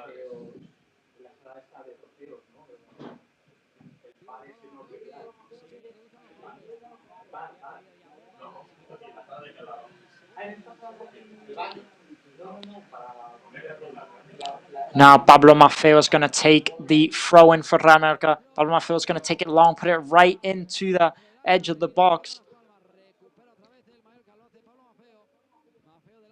Here's Pablo trying to play Muriqui through. It was a decent pass, which just couldn't quite make it. Pablo Maffeo picks it up again here. And it's going to be a throw-in for Real Mallorca. Real Mallorca is starting to get closer and closer each time. to that Las Palmas penalty box. Pablo Maffeo's again gonna throw it right into that penalty area box position. Takes the throw in. Muriqi gets his head on it. Takuma Sano gets on the edge of it, but it just goes too wide. Takuma Sano claiming a corner there. Not quite sure. Real Mallorca does very well to get the ball through to Takuma Sano there. It's just Muriqi goes up for it, doesn't actually hit it. Takuma Sano runs through, gets his head on it, but it was just too much speed. He was going too fast, hits the header way too hard. Now Las Palmas taking their goal kick quickly, but again, giving it right back to Dominic Grave. Silesen with a poor goal kick. Now the ball is back here again to Silesen, who plays it quickly down to that right back.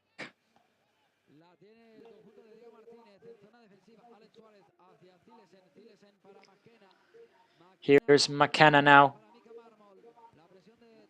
Mika Marmol is going to play it down that left-hand side winger. But it's very, very well defended there from Omar Mascarade. It's going to be a throw-in for Las Palmas. They're going to take the throw-in quickly. Mika Marmol taking it quickly. And it's going to be a foul for Las Palmas. It's just Martin Valgent, who just looks like maybe he steps on him there accidentally. Doesn't look intentional. It's just Moledo who goes down. Now Las Palmas have a free kick on that left-hand side of the wing.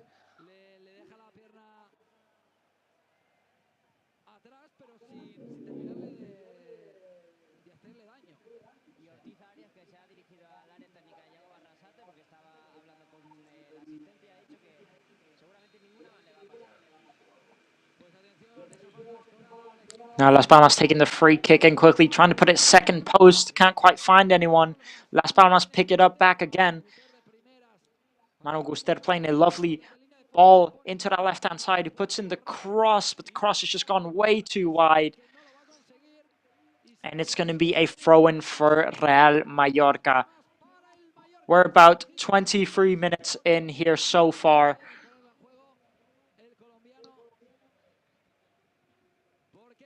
Taking a look at the replay there from the Muriqi goal. It's just a lovely ball there from Dani Rodriguez and one header there from Velat Muriqi. I mean, Muriqi is never going to miss that header, is he? He's just so good when it comes to aerial plays. And of course, the Pirate is going to be the man to get the first goal for Real Mallorca now. Las Palmas losing the ball. Here's Pablo Maffeo on forward. Pablo Maffeo going all the way, and he gets taken down here. It's going to be a foul and a yellow card here on Las Palmas. Lovely play there from Pablo Maffeo. Look at the speed on him just to go forward. And it's the first yellow card of the match here so far.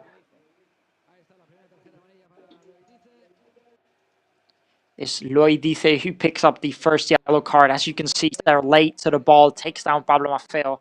He knows he's committed the foul. He gets up and apologizes. And it's going to be a potentially dangerous free kicker for Real Mallorca. And Pablo Maffeo does so well there to skip past his man.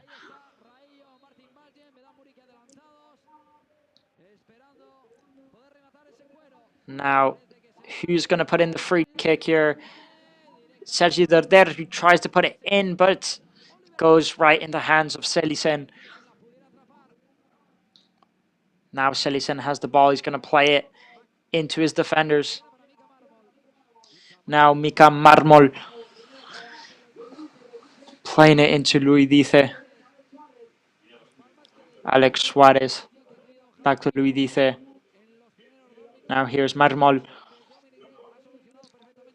Las Palmas creating quite decent play down that left-hand side. They don't seem to be doing much down the right-hand side or through the middle.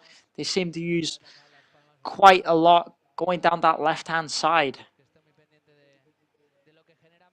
Now Las Palmas are going to take the throw in. Las Palmas not quite looking dangerous in this match here so far. Real Mallorca definitely look like the more dangerous side. They've definitely had the most chances. But the problem is, I think with this Las Palmas side, they just can't seem to find anything that works. They don't seem to find a way to push up forward and create danger. The only danger they've really had is the free kicks that Real Mallorca have committed so far. But apart from that, they don't quite look so dangerous. I think if the match continues this way, I definitely think Real Mallorca will pick up a second goal. And it won't be long.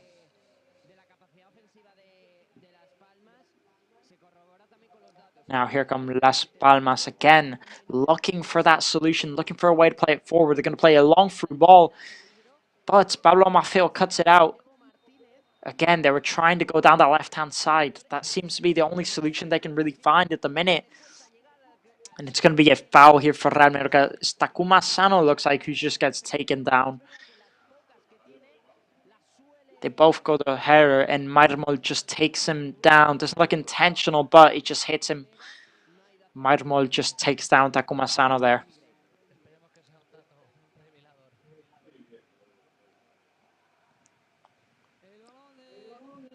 Now, 27 minutes into this match so far. We have about 18 minutes left before the end of the first half. And Real Mallorca in the lead and dominantly showing it.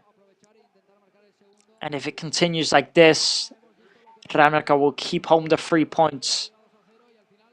I think it will be a very, very important second half.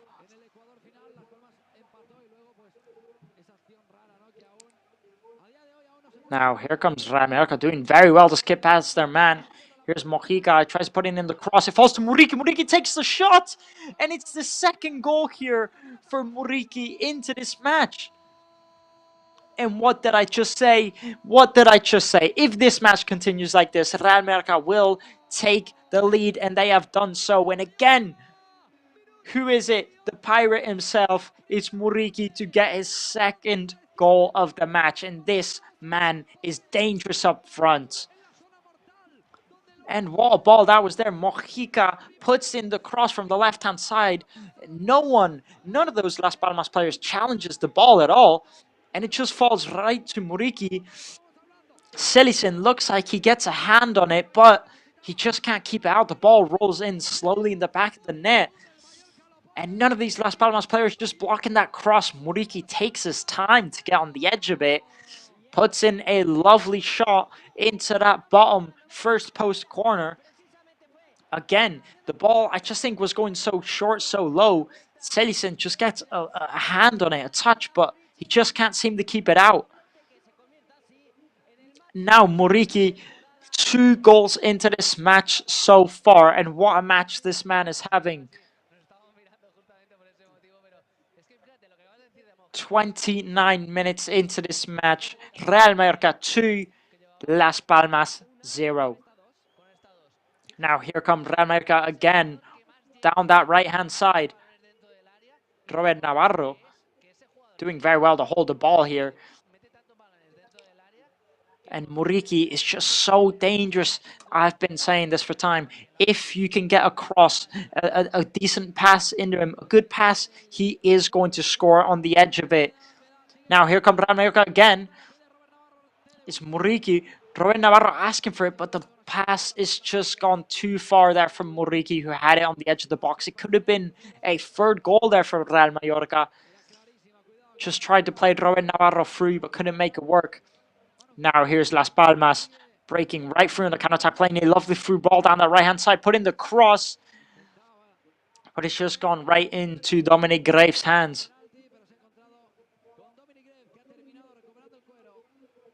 It's a lovely play there from Las Palmas down that right-hand side that we've not seen much in this match.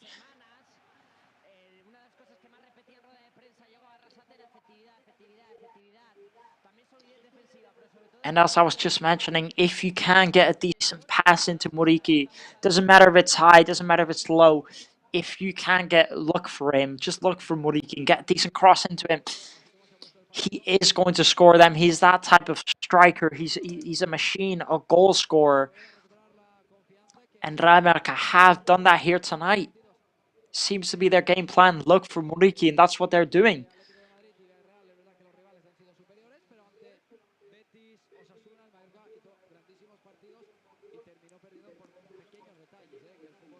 And just like my partner is mentioning here, you know, last match is out for Real Mallorca, just like against Real Betis, just like against Osasuna, you know, it was good displays from Real Mallorca. They just kept on losing because of small mistakes.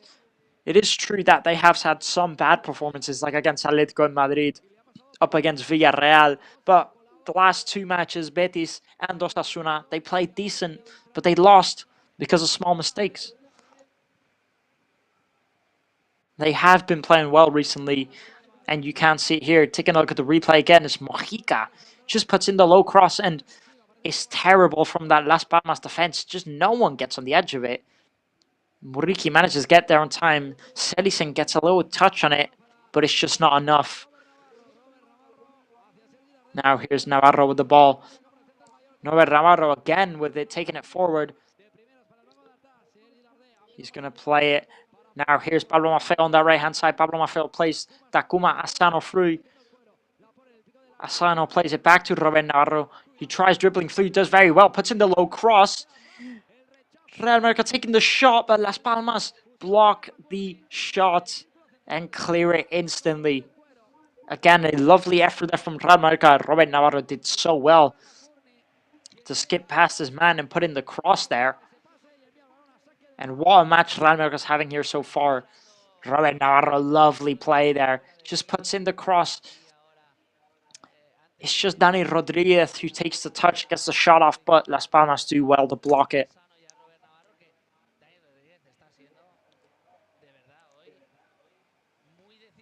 What a match Dani Rodriguez is having so far, making all the right decisions. And Las Palmas take the throw in and lose it instantly again. They keep on losing the ball here. And Real Mallorca are going to play from out the back.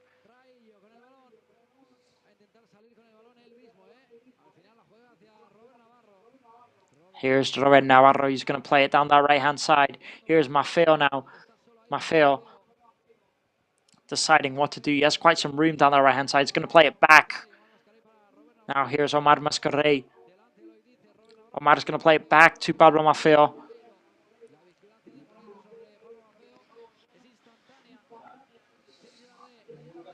Now here's Sergi Dorder holding the ball in that midfield area. Plays it through into Robert Navarro. Robert Navarro into Pablo Maffeo. Here's Dani Rodriguez plays Robert through. Robert looking for Muriqi. And Asano just loses the ball there. Now here comes Dani Rodriguez trying to put in the cross, looking for Muriqi. Muriqi just slips, but what a pass that was there from Dani Rodriguez. Now here's Mojica. Mojica tries putting in the cross. Real Mallorca take the shot, and it's a third goal into this match. The rebound falls right through to Dani Rodriguez from that cross, and Dani Rodriguez smashes it in the back of the net, and it is 3-0 here for Real Mallorca, 34 minutes in. And Real Mallorca are leading 3-0. What a match, what display this is here from Real Mallorca. And what a day here for these fans and for these players. Such a special match. You can see the relief in Dani Rodriguez's face. Taking a look at the replay, Dani Rodriguez plays the through ball. Looks for Muriqi there. Muriqi just slips and can't get the touch on. Muriqi plays it through. Johan Mojica tries putting in the cross. The cross gets cleared by Las Palmas. It's a rebound. And the rebound just falls right into the feet of Dani Rodriguez, who smashes it in the back of the net. And what shot that is there from Dani Rodriguez. It's just Loyo Dice. The ball rebounds off of Loyo Dice and falls right onto Dani Rodriguez, who just volleys it very, very well into that bottom right corner. And Real Mallorca leading 3-0 here within these first 35 minutes. And what a match, what a display Real Mallorca is having here tonight.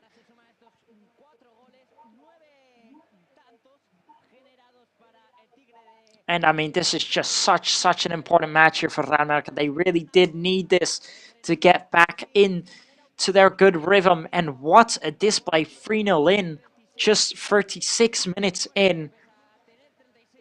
Now, this is the Real Mallorca that we are used to seeing. This is the Real Mallorca that we have been looking for, that we have seen in the first half of this season. And a look back here.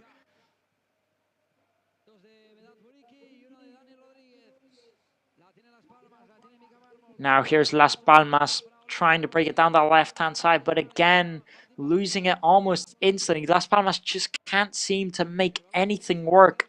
As every ball they get, they seem to lose it almost instantly. And it looks like Las Palmas are going to be making a substitute.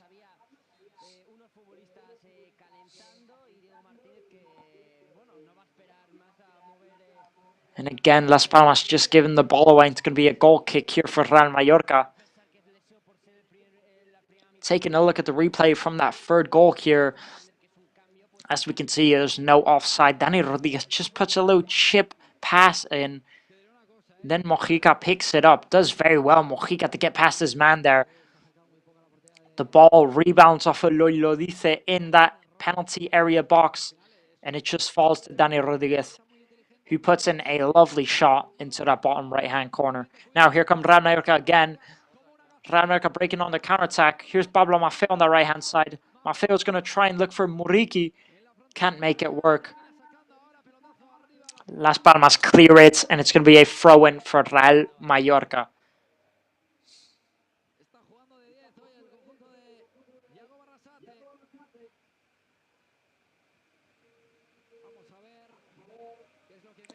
Now here come Real Mallorca.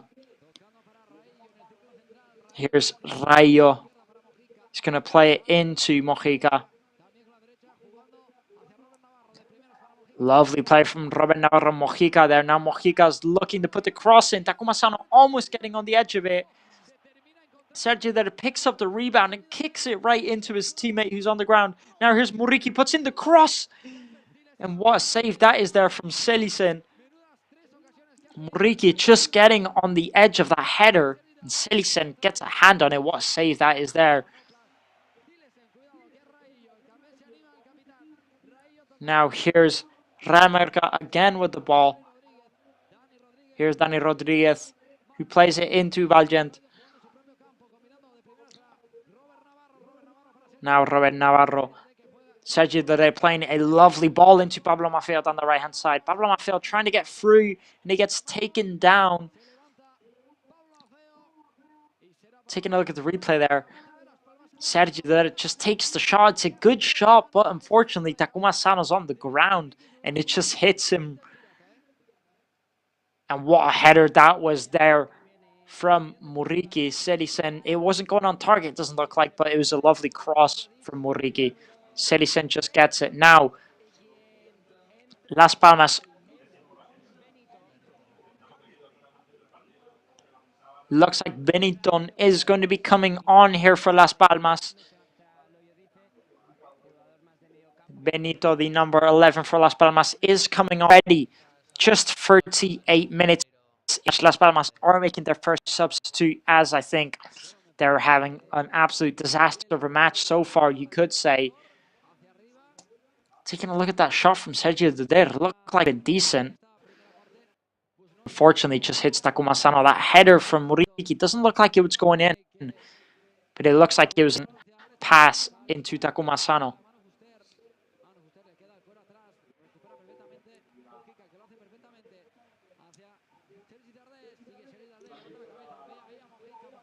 Now Sergio Dudere playing in Mojica through. Here's Mojica. Mojica's trying to put in the cross. He finds Dani Rodriguez, who takes the shot on, but the shot is just not powerful enough. Mojica doing so well. What match he's having so far.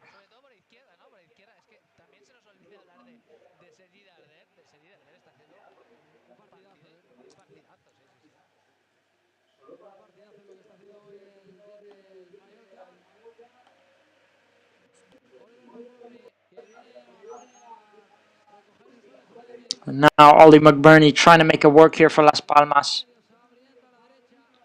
Here's Las Palmas down our right-hand side. Mano Fuster, not sure what to do, plays it back. Las Palmas trying to look for a solution here. Las Palmas trying to cross, but it's going to be a goal kick for Real Mallorca. And I mean, Las Palmas just looks so poor. Not a goal kick, it's actually a corner for Las Palmas. But again, the first corner here for Las Palmas. But again, as I was saying, they're just looking so poor in this match so far. They can't seem to make anything work. Mojica, what a match this player is having so far. Now Las Palmas putting in the cross. Here's Las Palmas on the edge of the box, putting in the cross, second post, can't find anyone. Real Mallorca clear it. They pick up the rebound, take the shot on the shot is weak. And it's offside. It's going to be a free kick for Real Mallorca.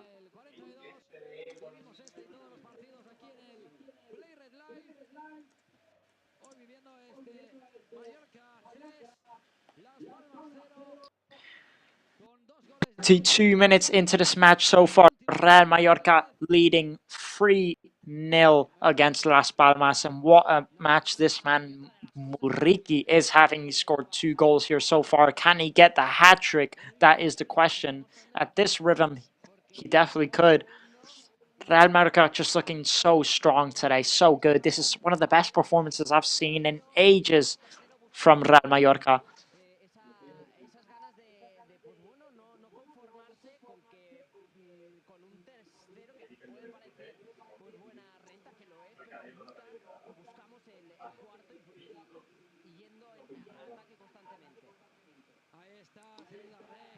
Now here's Remer, Sergi Derder trying to play Takuma Sano through, who gets taken down.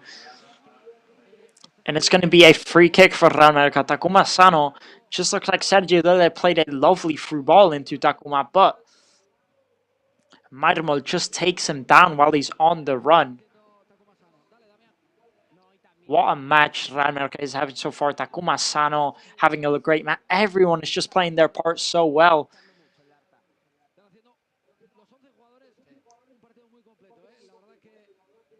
All of these 11 players on the pitch are having an excellent match so far. And everyone is impressing me. A problem that Real Mallorca seem to be having recently is that they do everything well, but they were missing the goal. And today, as you can see, they are doing everything well, and they're getting the goals. And this is the difference that they can make when they just know how to get their shots on target and score. Now here's Mojica.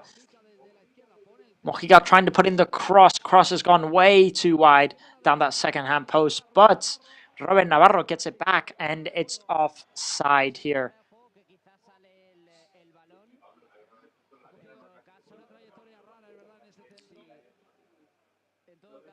Taking a look at the second goal from Muriqi. He has about an 8.7% chance of scoring from that angle, and yet he gets the goal.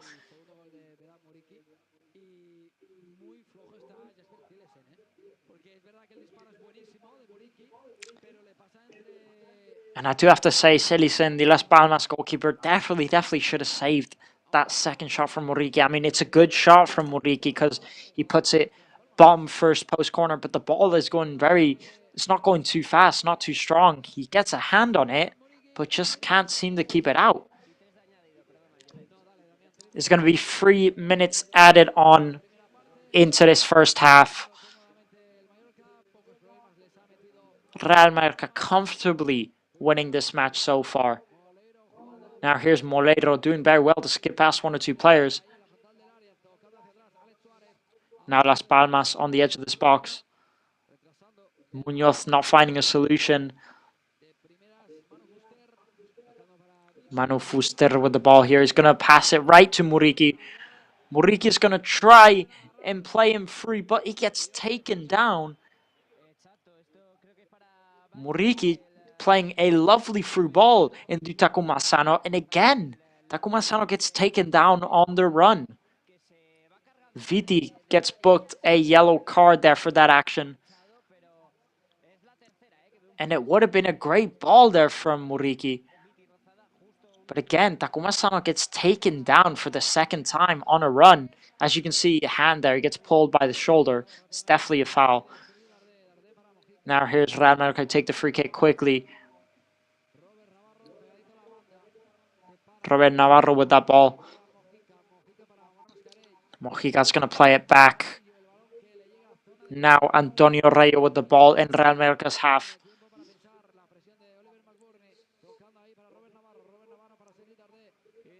Now here is Martin Valgent who's going to play it through into Pablo Maffeo. Pablo Maffeo doing well to skip past his man. Now here's Valgent again. He's going to play it through into Dominic Grave. Here's Rayo. Rayo's going to kick it up, looking for someone to get on the edge of it. Robert Navarro chasing it down. Now it's going to be a throw-in here for Real Mallorca.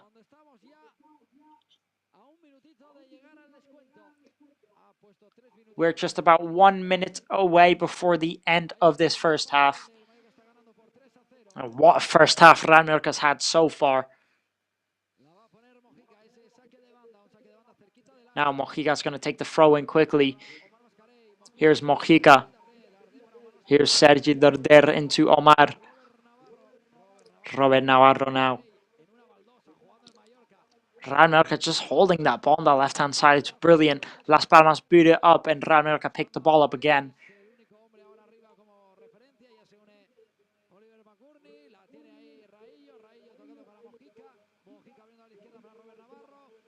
Here's Robert Navarro. Here's Mojica. Mojica trying to play the through ball into Muriki. Can't make it work. And Citizen picks the ball right up.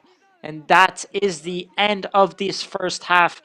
Real Mallorca 3, Las Palmas 0. That man right there, Vedat Muriki, with 2 goals so far. And a very, very big applause for this Real Mallorca side from those fans at the end of this first half. Because what a match, what a display here from Real Mallorca so far. And I mean, just those are some of the best 45 minutes I have seen in a while from this Real Mallorca side. Dani Rodriguez, of course, with the third goal, also playing excellent in this match. He just seems to be all over the place. All his decisions seem to be correct in this match so far. Every pass, every interception. He's not seemed to miss a single one so far. And it's just been a very, very dominant display from this Real Mallorca side. I am very, very impressed, I do have to say.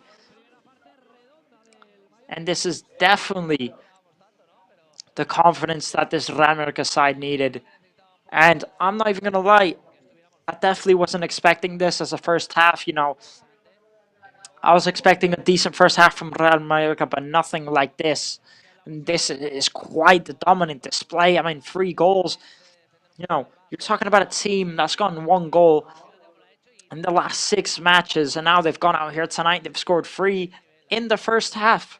Only in the first half. They've still got a whole second half to go. So what a display this is from Real Mallorca.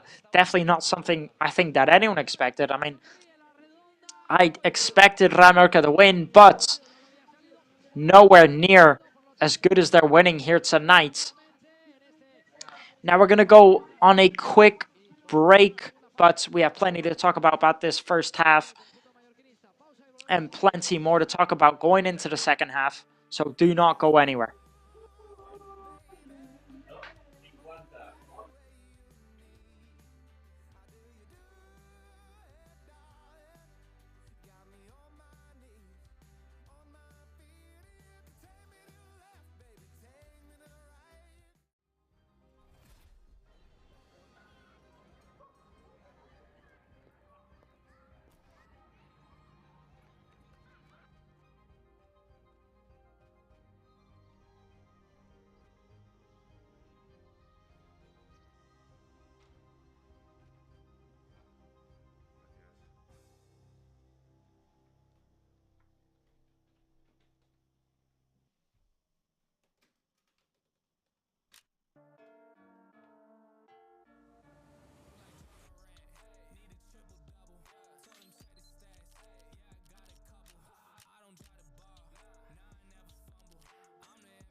Me lo paso muy bien escuchándolo de hielo. Vale, chicos, volvemos. 10, 9, 8, 7, 6, 5, 4, 3, 2.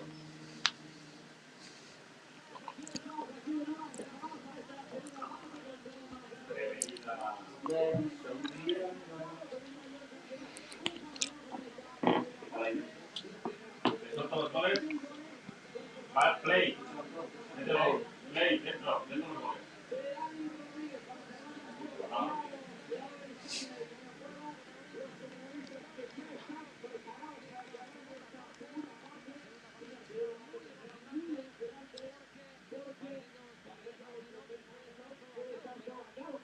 La verdad que se me ha perdido. No, a ver, no hace así. Ganas de menos a veces. Y reacciona un poco bien. Y luego ya no. Lo primero, a los segundos. No tengo que ir ya, tío. Cógete. Una, esto. Primero para. Tiene que durar 3 segundos para la reacción.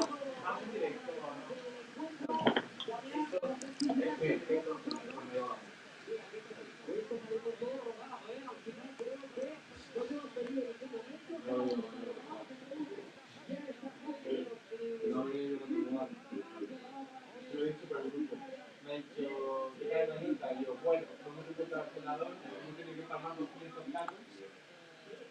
Y ha dicho que ha dicho, estaba y... Estaba. Arranca partido. Él...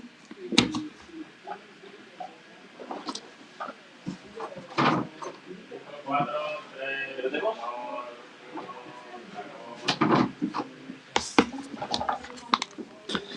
Welcome back to the beginning of this second half, and what a first half we have had so far here at the Estadio Somos. Real Mallorca currently leading 3-0 in this match, and I mean, what a dominant display so far. And I mean, if you did miss this first half and you are just tuning in now, Real Mallorca, one of the best matches I've seen so far this season. They've just been so dominant in this first half. It's been very, very impressive. And all the goals that they have struggled to get within recently, they've scored them all here tonight. Las Palmas completely looking so lost so far. And I mean, not looking too bad defensively. Yeah, all the goals Real Mallorca have scored have been good, so not looking too bad defensively, but offensively, Las Palmas can't seem to be finding a solution, can't seem to be finding anything. They've not gotten through, they've not got any good build-up play, they can't seem to make anything work here so far. Now, Las Palmas gaining a corner here. Can Las Palmas manage to bring anything back in this match? Even one goal now. And of course, Real Mallorca leading 3-0, but it is definitely not over in this match. There's still a whole second half to go. Now Las Palmas is going to take the corner. Dominic Grave punching it out. Las Palmas, of course, recovered the ball here. Lovely through ball to play him through. Puts in the cross. Las Palmas here almost getting on that second post, but no one was there. And Real Mallorca gets the throw-in. It was a good effort there from Las Palmas. They have started this second half already better than the first half, I would say.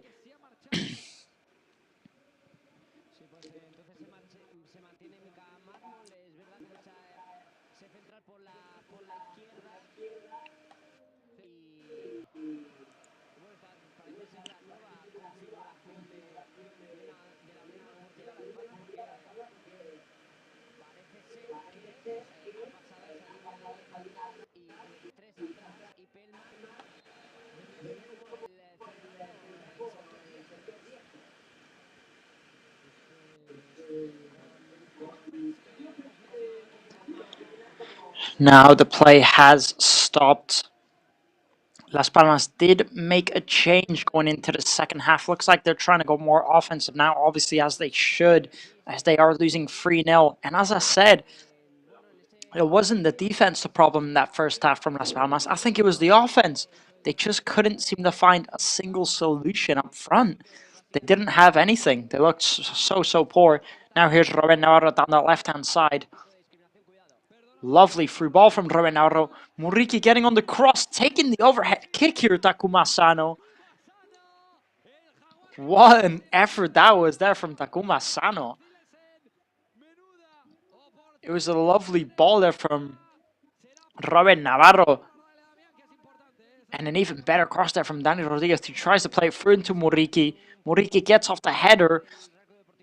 And Muriqi goes in to take the bicycle kick. It's a lovely effort. It's just gone a bit too wide. But it's a lovely effort. Definitely not an easy technique to get well, of course.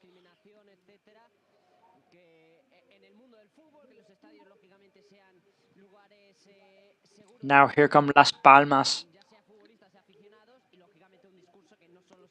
Of course, if Las Palmas want any type of chance to get back in to the second half, they need to start getting better offensively because, as I mentioned, they just didn't create any danger in this first half whatsoever.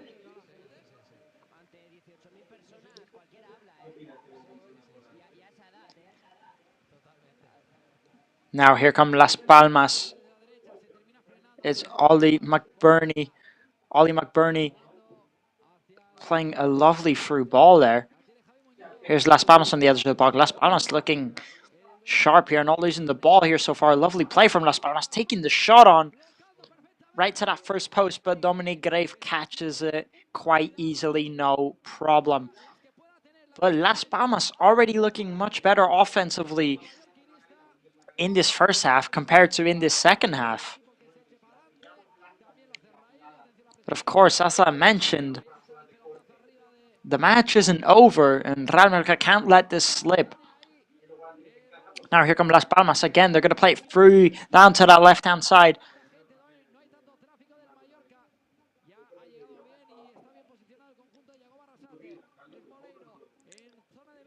course, Real Mallorca can definitely afford to play a lot more defensive now if they want to sit back and relax.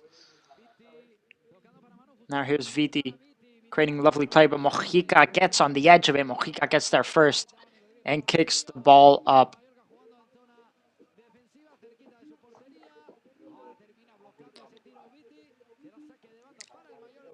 And it's going to be a throw in here for Real Mallorca. Again, that was a decent effort there from Las Palmas.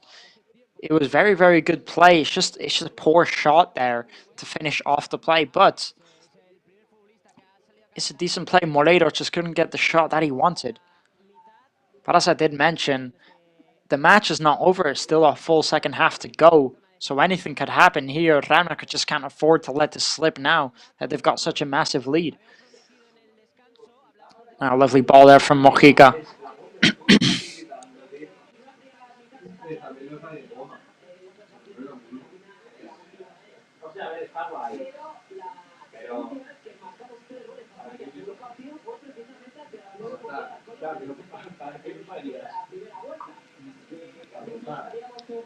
A fun fact actually is the last time Real Mallorca scored 3 goals in a match was actually up against Las Palmas back in November, where they played at the Estadio de la Gran Canaria. So this season they've put 3 goals up against Las Palmas twice now in 2 different occasions.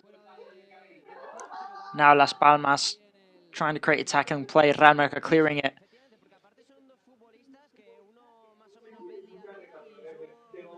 No le estoy encontrando ni un solo contra, ¿sabes? De momento todos son pros. Now here come Las Palmas down the right-hand side. Robin Navarro defending. Very, very, very good defending there from Robin Navarro.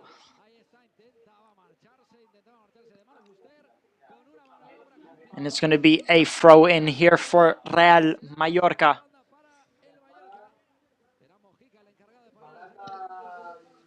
Here's Johan Mojica.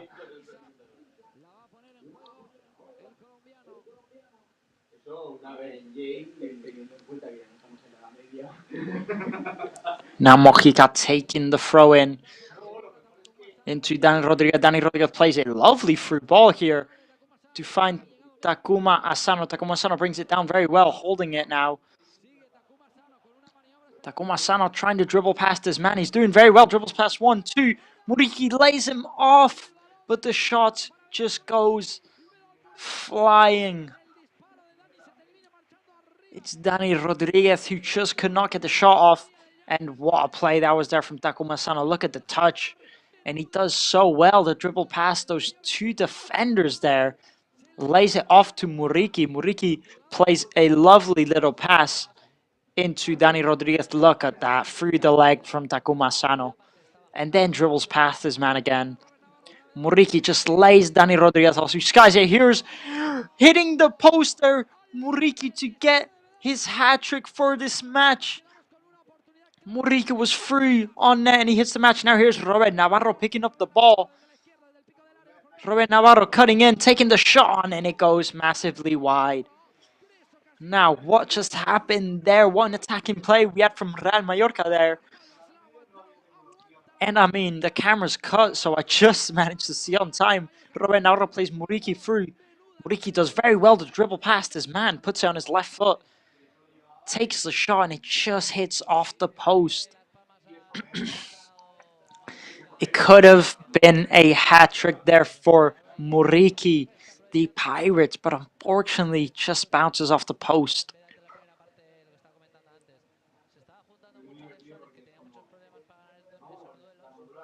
What a play that was there from Real Mallorca. Could have made it 4-0.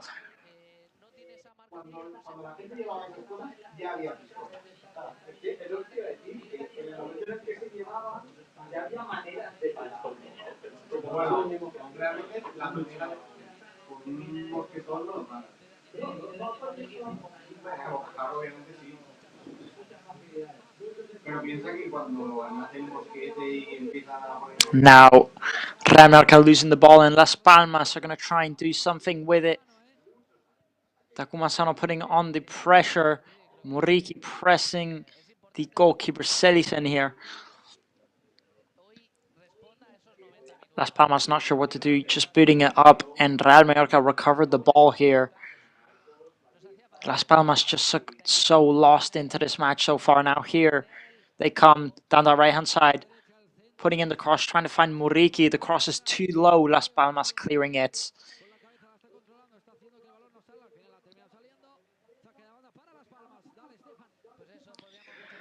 Las Palmas is going to be taking the throw in here now.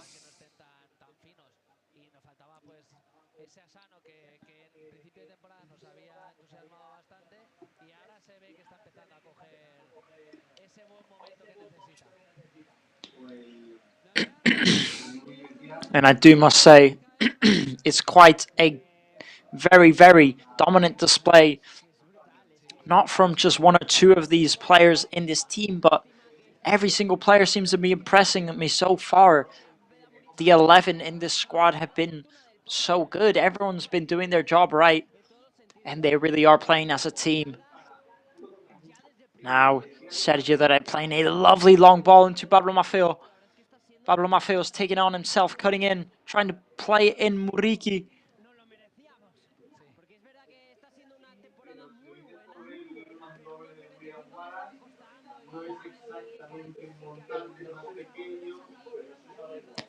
Now it looks like a few players are going to be warming up. I see Larinjan, Salas, Chiquinho, and Abdon Prats all going to warm up here now.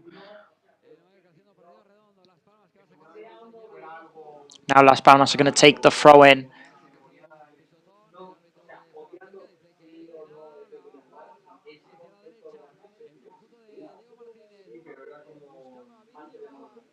Las Palmas trying to play a long through ball down the right-hand side, and the ball's just gone too far. And it's going to be a throw-in for Real Mallorca. And I mean, how poor have Las Palmas been in this match? And they are having a bad moment, it is true, but the dominant display from Real Mallorca has been absolutely excellent in this match so far.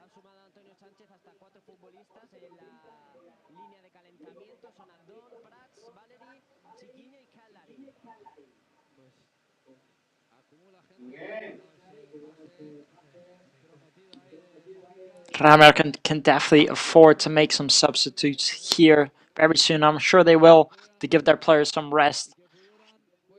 And as long as the match stays like this, I don't think it will cost them much.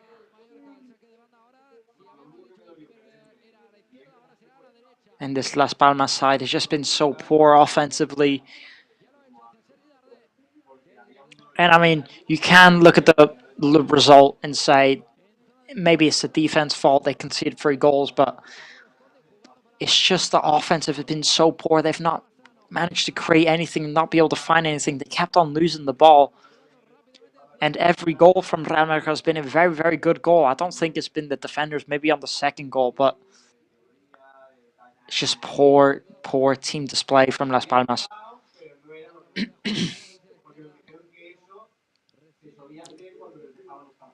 Now here's Viti on the right-hand side. Viti's going to play it back.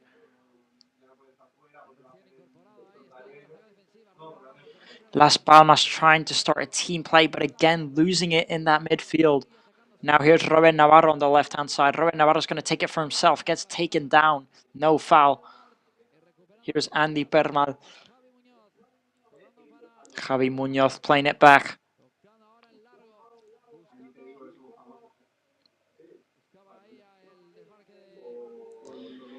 Again, Las Palmas going up and instantly losing the ball. And I mean, it's something we've seen constantly from this Las Palmas team. They just can't keep control of the ball.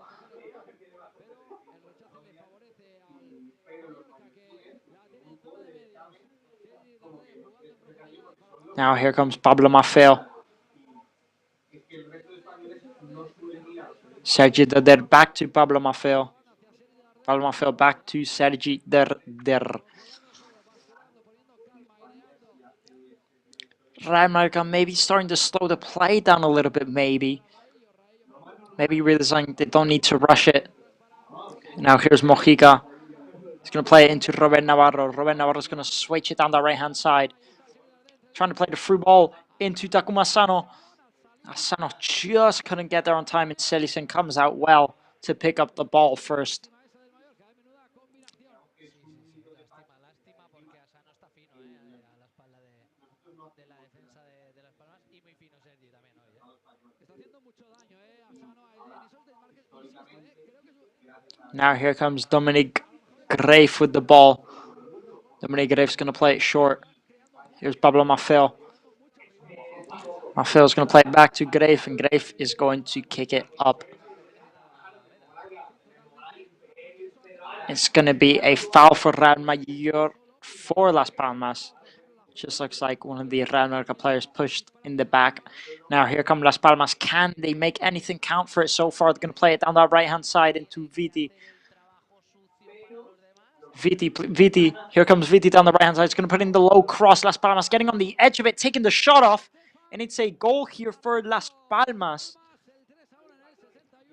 And it's the number 21 to score here for Las Palmas.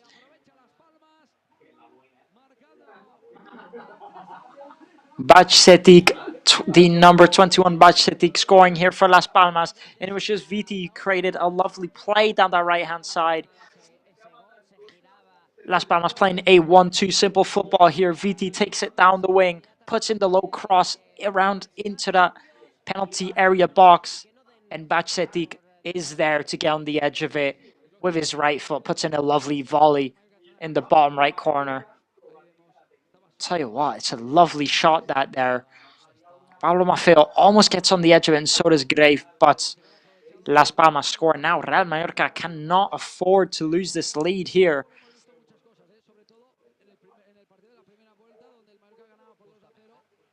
As I did mention, going into the second half, they can't afford to let Las Palmas get comfortable, get more rhythm. As winning 3-0, it's definitely not over. They can definitely still bring it back, and they've got one back here now. Now they just need to hold on. Now Mojica's going to take the throw in. Trying to put it into Muriqui. Muriqui tried flicking it over him, but couldn't make it work. It's going to be a goal kick here for Las Palmas.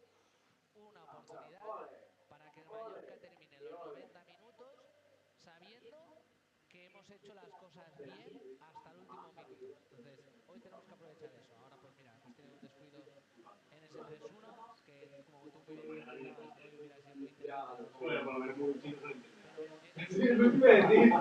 Es lo que iba a decir. No tiene ningún sentido. No entiendo cómo no se acaba. Now, Muriqui putting on the pressure on Las Palmas here. Las Palmas doing well to make it work.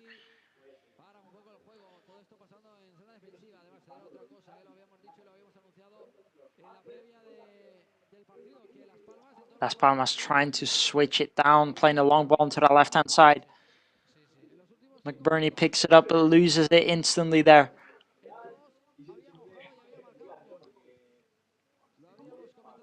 Real Mallorca, of course, still not made a single substitute in this match so far. Here comes Real Mallorca. Estacumasano plays it free. Here's Muriqui. Muriqui plays it free. Can't make it work. Muriqui picks it back up. Muriqui just looking for Takumasano there. Las Palmas defenders doing well to cut the cross out. Now here's Johan Mojica on the left wing.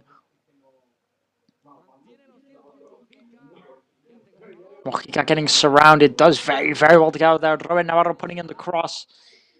Can't find anyone. Las Palmas clear it. Manu Fuster just clearing it. Here's Mojica again on the left wing. Mojica's going to try and put in the cross. Las Palmas clearing it again. Ruben Navarro picks it up. And it's going to be a throw-in here for Real Mallorca. Taking a look at that effort there. Now here's Dani Rodriguez in the Las Palmas box. He plays it out to Mojica. Sergi Darder looking for the cross there. Puts it too wide. And it goes into Cecilen's hands, the Las Palmas goalkeeper. Real Mallorca were looking very, very dangerous there. Almost could have gotten another They just need to keep up this kind of offensive intensity if they want to walk away with this 3 points. They can't let Las Palmas get any closer. They've already gotten one back. They can't get too comfortable. Now here's Robin Navarro down the left-hand side. But the referee has blown his whistle, and it's going to be a free kick for Las Palmas. Javi Munoz on the ground here. Just looks like Omar Mascarey might have taken him out there.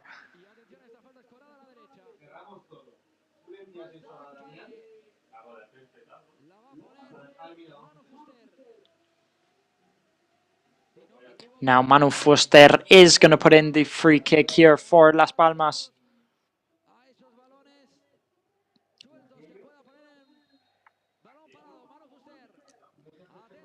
Manu Fuster puts in the cross, looking for that second post. Real Mallorca clearing it. Here's Moleiro. Moleiro tries putting in the cross again, but it's blocked by Real Mallorca. He tries putting in the cross again, and it is blocked again, and it's going to be a corner for Las Palmas here.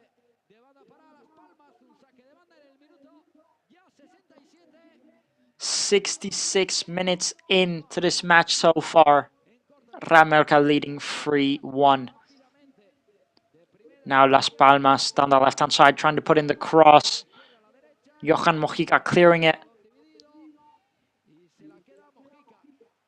Mojica doing very well to win the ball back. Johan Mojica doing so lovely down that left-hand side. Roy Navarro turning around there. What play this is from Real Mallorca. He's trying to play Danny Rodriguez through. Can't make it work. Roy Navarro picks it up again and loses it. What play that was there from Real Mallorca.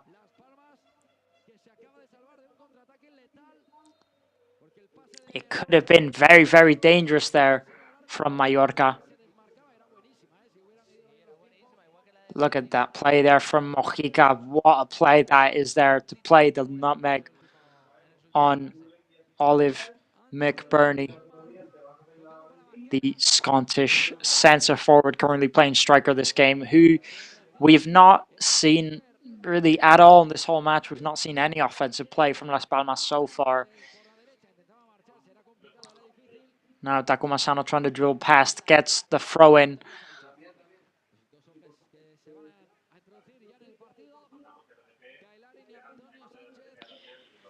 Now Guy Larin and Antonio Sanchez will be coming on here for Real Mallorca.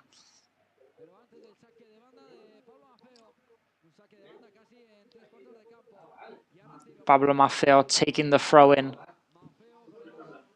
Maffeo with the ball. Maffeo losing the ball down there. Here's Las Palmas. Could break on the counter-attack. Oliver McBurney playing it down the left-hand side.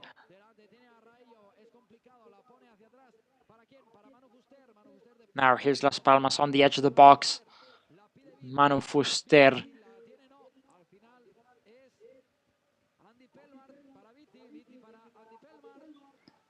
Here's Andy Permal, who's going to play it back to the centre backs. Las Palmas looking for a solution offensively. Here's Manu Fuster. He's going to play it down the right-hand side. It's going to be another corner, I think, here for Las Palmas.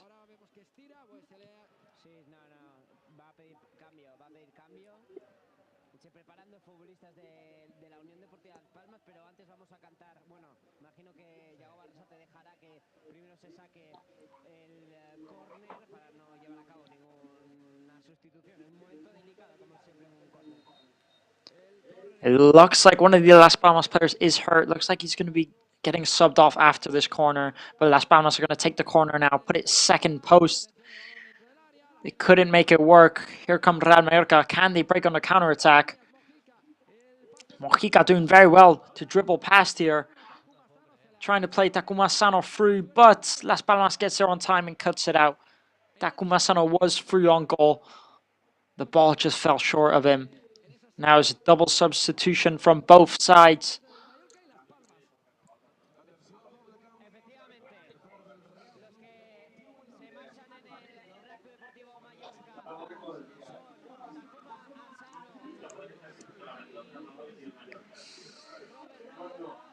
Takuma Asano and Robert Navarro both coming off for Guy Ladin and Antonio Sanchez.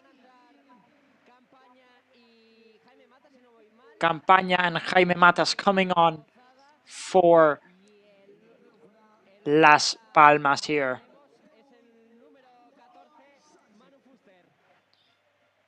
Manu Fuster coming off as well.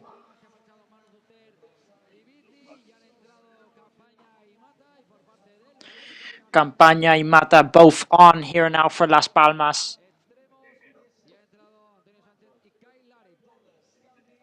And of course, Real Mallorca bringing on Guy Ladin and Antonio Sanchez here in the 71st minute.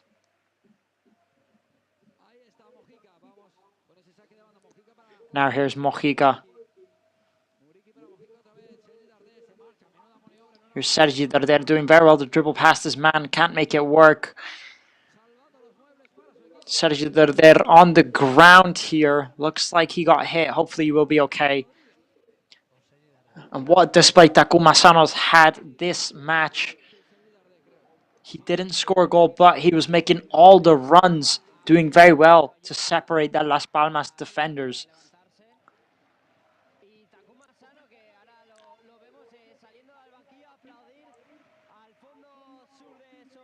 Takuma Sano standing up to clap all the fans. What a player he is. What a night he's had so far.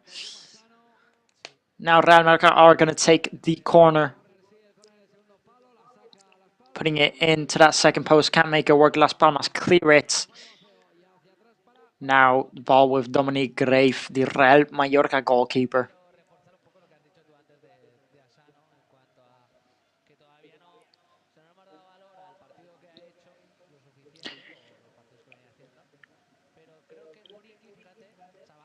Here's Mojica. Real Mallorca are going to play it back to Dominique Grave, the goalkeeper. Dominique Grave is going to play it short. Las Palmas putting on a bit of pressure offensively. It's going to be a foul here for Las Palmas.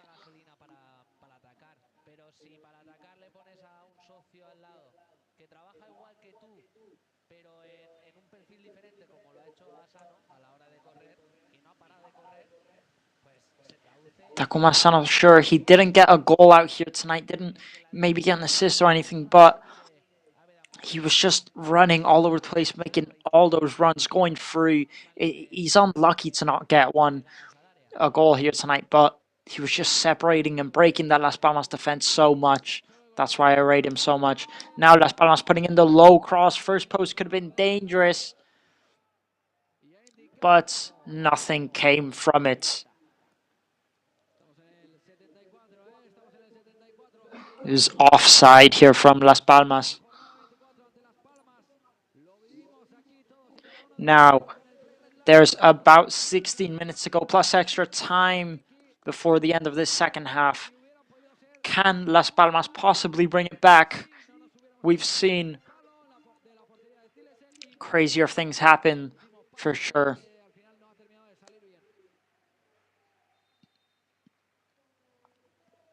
And this is the result that these fans deserved here tonight and this team.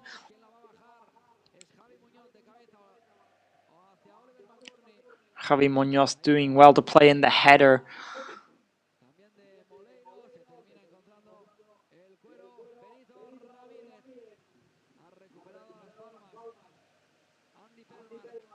Now Las Palmas with the ball.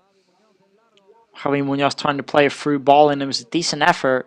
Just couldn't make it work. Here's Guy Ladin playing it through. Here's Mojica out on the left-hand side. Mojica's trying to play him through. Was just trying to play Muriqui through. He was offside. It has been given now.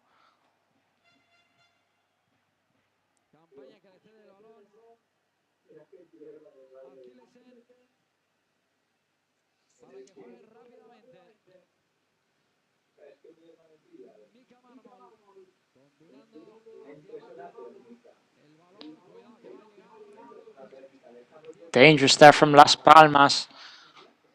Dangerous effort. Not much going on in this match so far. It's going to be a corner for Las Palmas. The Real Mallorca player just got there on time. Martin Valgent to cut out. Could have been a dangerous 1v1 versus the keeper, but Martin Valgent gets there on time. Now it's a corner here for Las Palmas.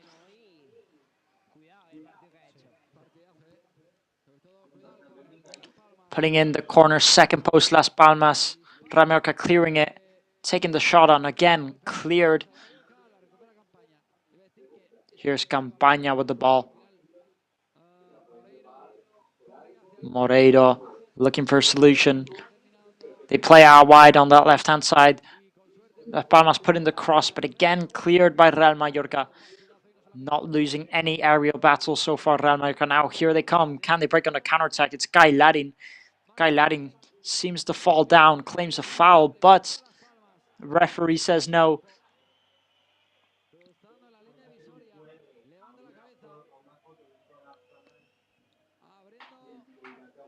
All these substitutes have to do. Oh, Dominic Grave hurting himself quite bad there. Came out to clear the ball. And hopefully these two players are okay. They had a bit of a clash.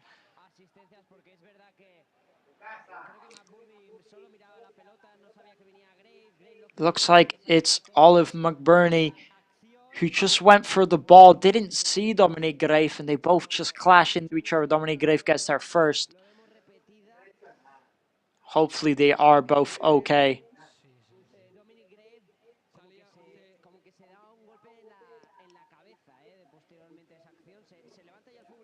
Referee stops the play to check on both of them.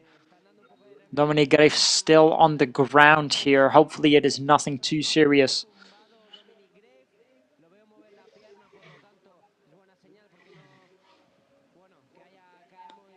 Taking a look at the Las Palmas goal there, it's just Viti who plays a lovely 1-2 football there.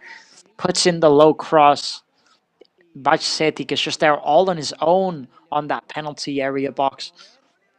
It's a lovely goal there from Las Palmas, I have to say, but it's all we've seen from them so far offensively.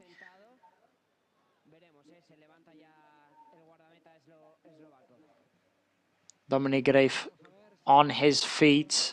Hopefully he is okay.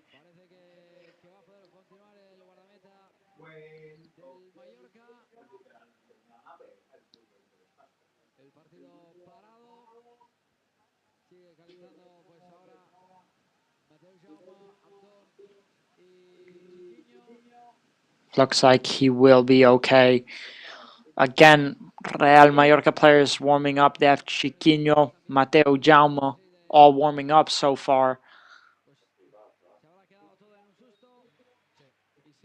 Abdon Prats also warming up here for Real Mallorca.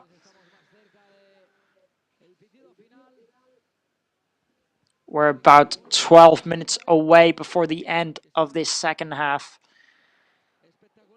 All the substitutes have to do is keep up the rhythm with this match, and they could definitely bring home the points for Real Mallorca. Now here's Johan Mojica down this left-hand side, tries putting in the cross. The ball falls all over the place. Real Mallorca take the shot on, but it is blocked here by Las Palmas.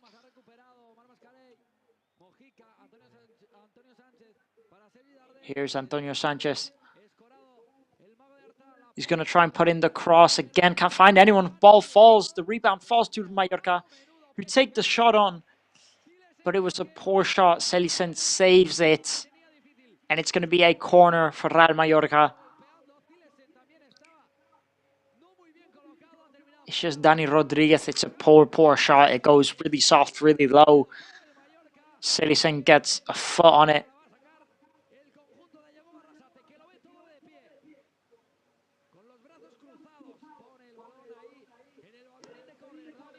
Now Real Mallorca are going to take the corner.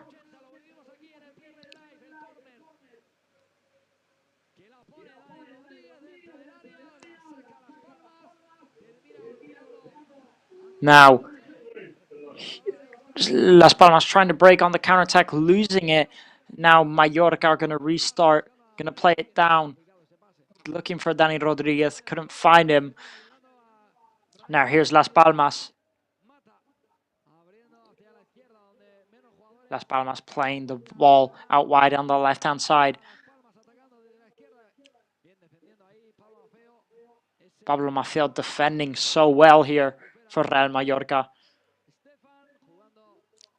Las Palmas putting a cross in all the way from far out. They was looking for McBurney there.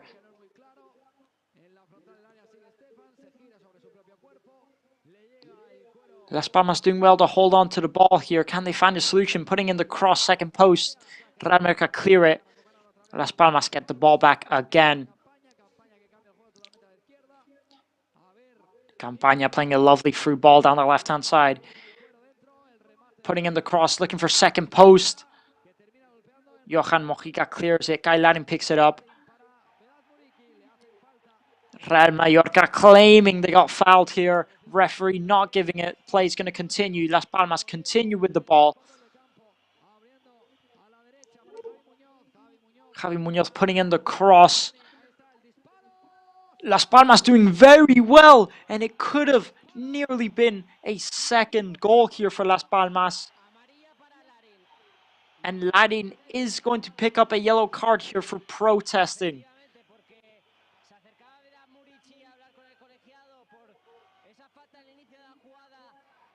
And it could have been a second goal here for Las Palmas.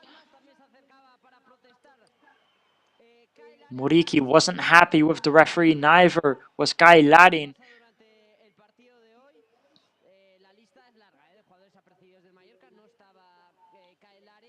McBurney does well to play in the ball to his teammate there.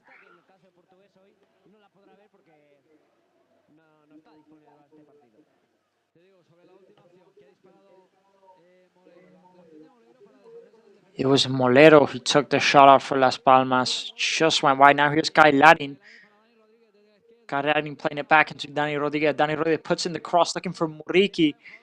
Muriqui can't get on it. Dani Rodriguez picks it up again. What's he going to do now? He's going to try and put in the cross and he gets a corner.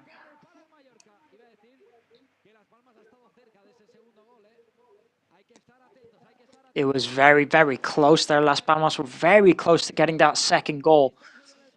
Real Mallorca, 7 minutes to go. Yet Real Mallorca still need to stay focused. Last time out for Real Mallorca, they did concede in the last minute of the match. Matter of fact, in the last 2 home games for Real Mallorca, in both of those games, they conceded in the 90th plus extra time. Now here's Dominic Grave, who's going to look for Dani Rodriguez down the left-hand side.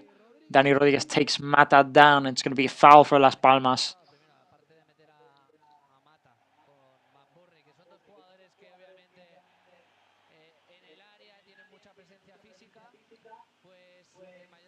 Now Sterisen is going to take the free kick for Las Palmas, kicking it up.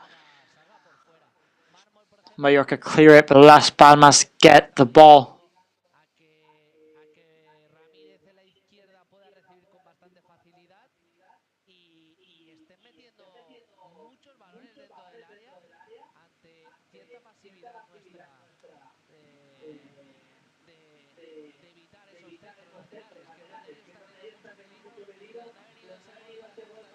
Now Real Mallorca are going to be making 2 substitutes here.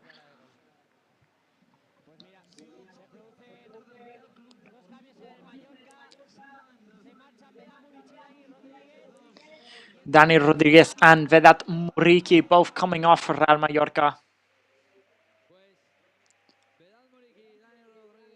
Muriqui will not be able to get his hat-trick in this match. He was so close to getting it. Hitting the post in the second half. Almost could have got it. And a big round of applause for both of these players here tonight. What a player Muriqui has been and what a player Dani Rodriguez has also been.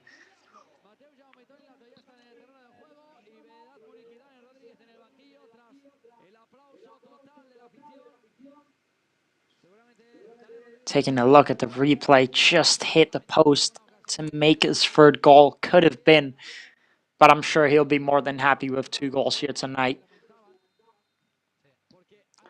Now Las Palmas gets fouled here. It's going to be a free kick for Las Palmas in their own half of the pitch. There's just about 5 minutes to go.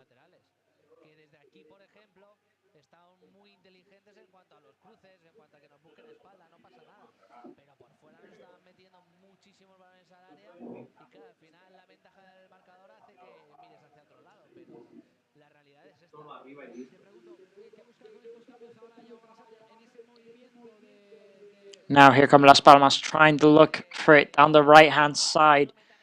Can't make it work.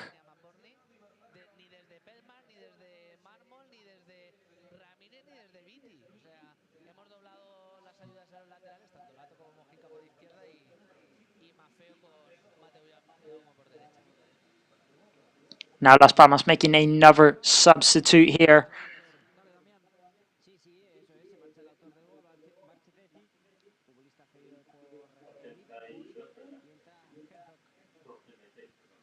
Herzog will be coming on here for Las Palmas.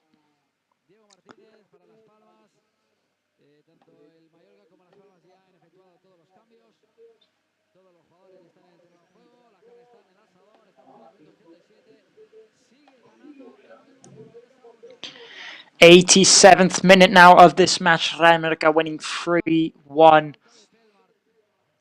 And it's not looking like that result is going to change here so far.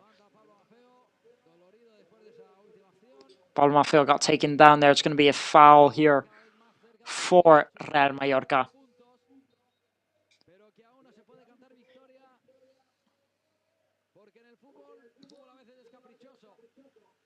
I don't want to say anything yet because Real Mallorca haven't won the game yet, but if they do get the 3 points here tonight, they'll finally break that bad streak that they've been dealing with in this year of 2025, in this second half of the season. And hopefully every match can start to be a victory from now on onwards.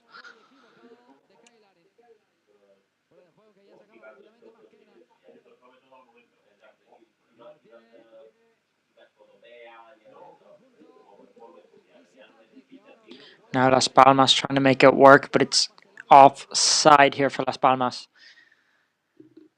And it's looking like the result is going to stay like this.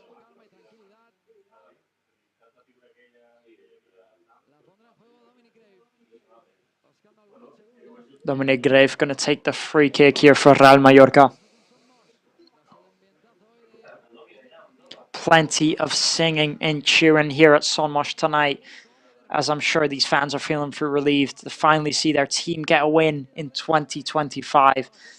Real Mallorca haven't won a match since December 12th of 2024. And I'm sure all these team players, the staff, the manager, and the fans are feeling a big, big sigh of relief.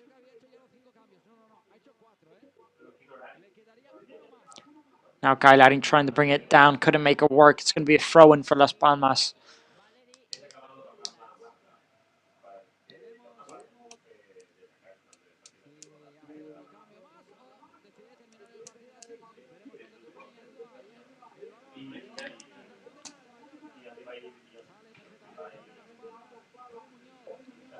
Here's Las Palmas now. Can they get a second goal before the end of this match?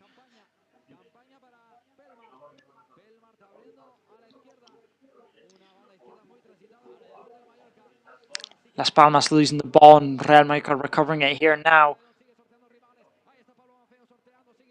What a play this is from Pablo Maffeo, and how is he still going at this point of the match? What a player.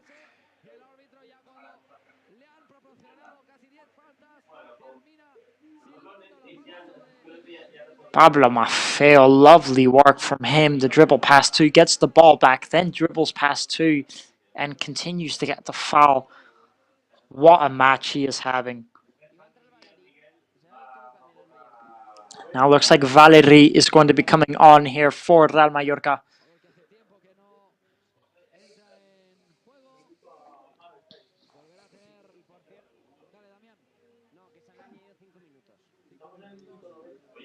There's 5 minutes added on here in this match. 5 minutes more to be played. And looks like Valery is going to be coming on here for Real Mallorca.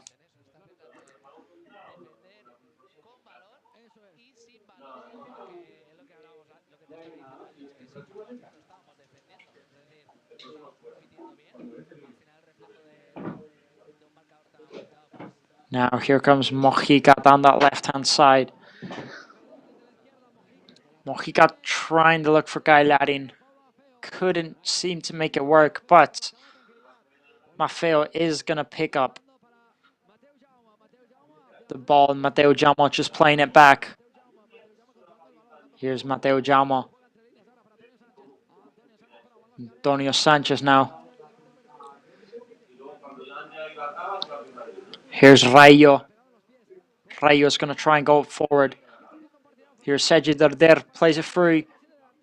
Rayo playing it through to Guy Latin. Guy Latin plays it back. Guy Latin playing it back again. Mallorca not losing the ball here.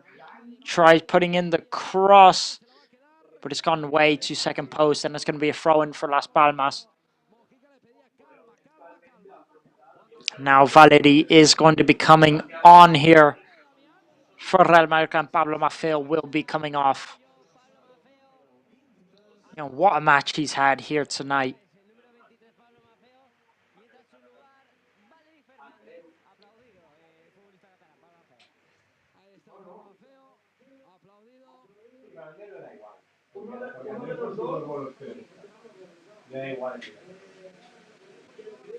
Uno de los dos saldrá mal. Si no caen mal los dos, solo hay que esperar a ver cuál.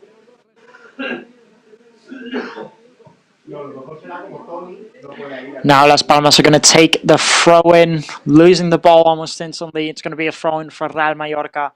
There's 2 minutes left in this match before the end of the full time. And safe to say that Real Mallorca will be keeping these 3 points home here tonight. And what a relief this is. Now Mojica giving in a poor pass. I'm sure most of these players are feeling the tiredness. Here come Las Palmas down the right-hand side. Mojica defends it very well. McBurney trying to dribble past him. Couldn't make it work. It's going to be a throw-in for Las Palmas.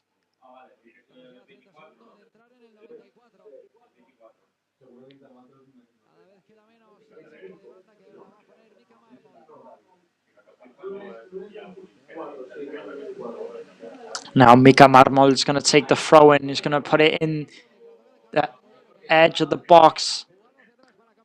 Las Palmas trying to put in the cross. Real Mallorca pick it up. Now they're breaking on the counter-attack here, Real Mallorca. Tony Lato playing it through to Guy Latin. Guy Latin can't seem to make it work. He's not had the greatest match so far, Guy Latin here, ever since coming on. But all that matters is that Real Mallorca didn't concede. Since these substitutes came on, they did their job. And that's all that matters, and they'll be walking away with the 3 points. Here's Tony Lato now. Tony Lato playing a lovely through ball here into Sergio Darder. Sergio Darder just looking so tired. Trying to chase it down, but just looks like he's got no energy left.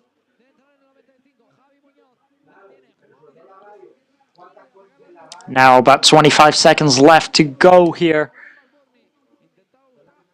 Oliver McBurney trying to bring it down, couldn't make it work.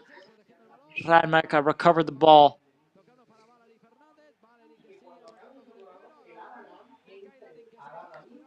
And Real Mallorca managed to pick up a free kick in the middle of the pitch.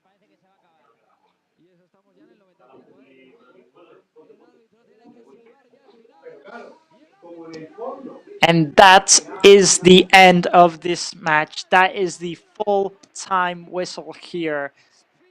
And Real Mallorca have managed to keep home the 3 points.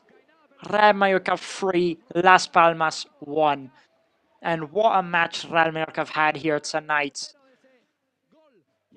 There is the man himself, Velat Muriqi, walking out more than happy after that performance. And I mean, I'm sure he is buzzing. I'm sure he is feeling it. He finally got the goal he needed, maybe to get back into confidence. And this whole squad finally managing to get those 3 points that they desperately needed.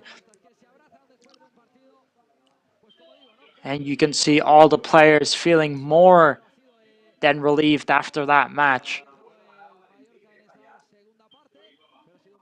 And we can see all the players walking around to clap the fans. And I mean, what a match this has been. An absolutely lovely display from Real Mallorca. And I mean, these 3 points were so important here for Real Mallorca. They desperately needed to get those 3 points here.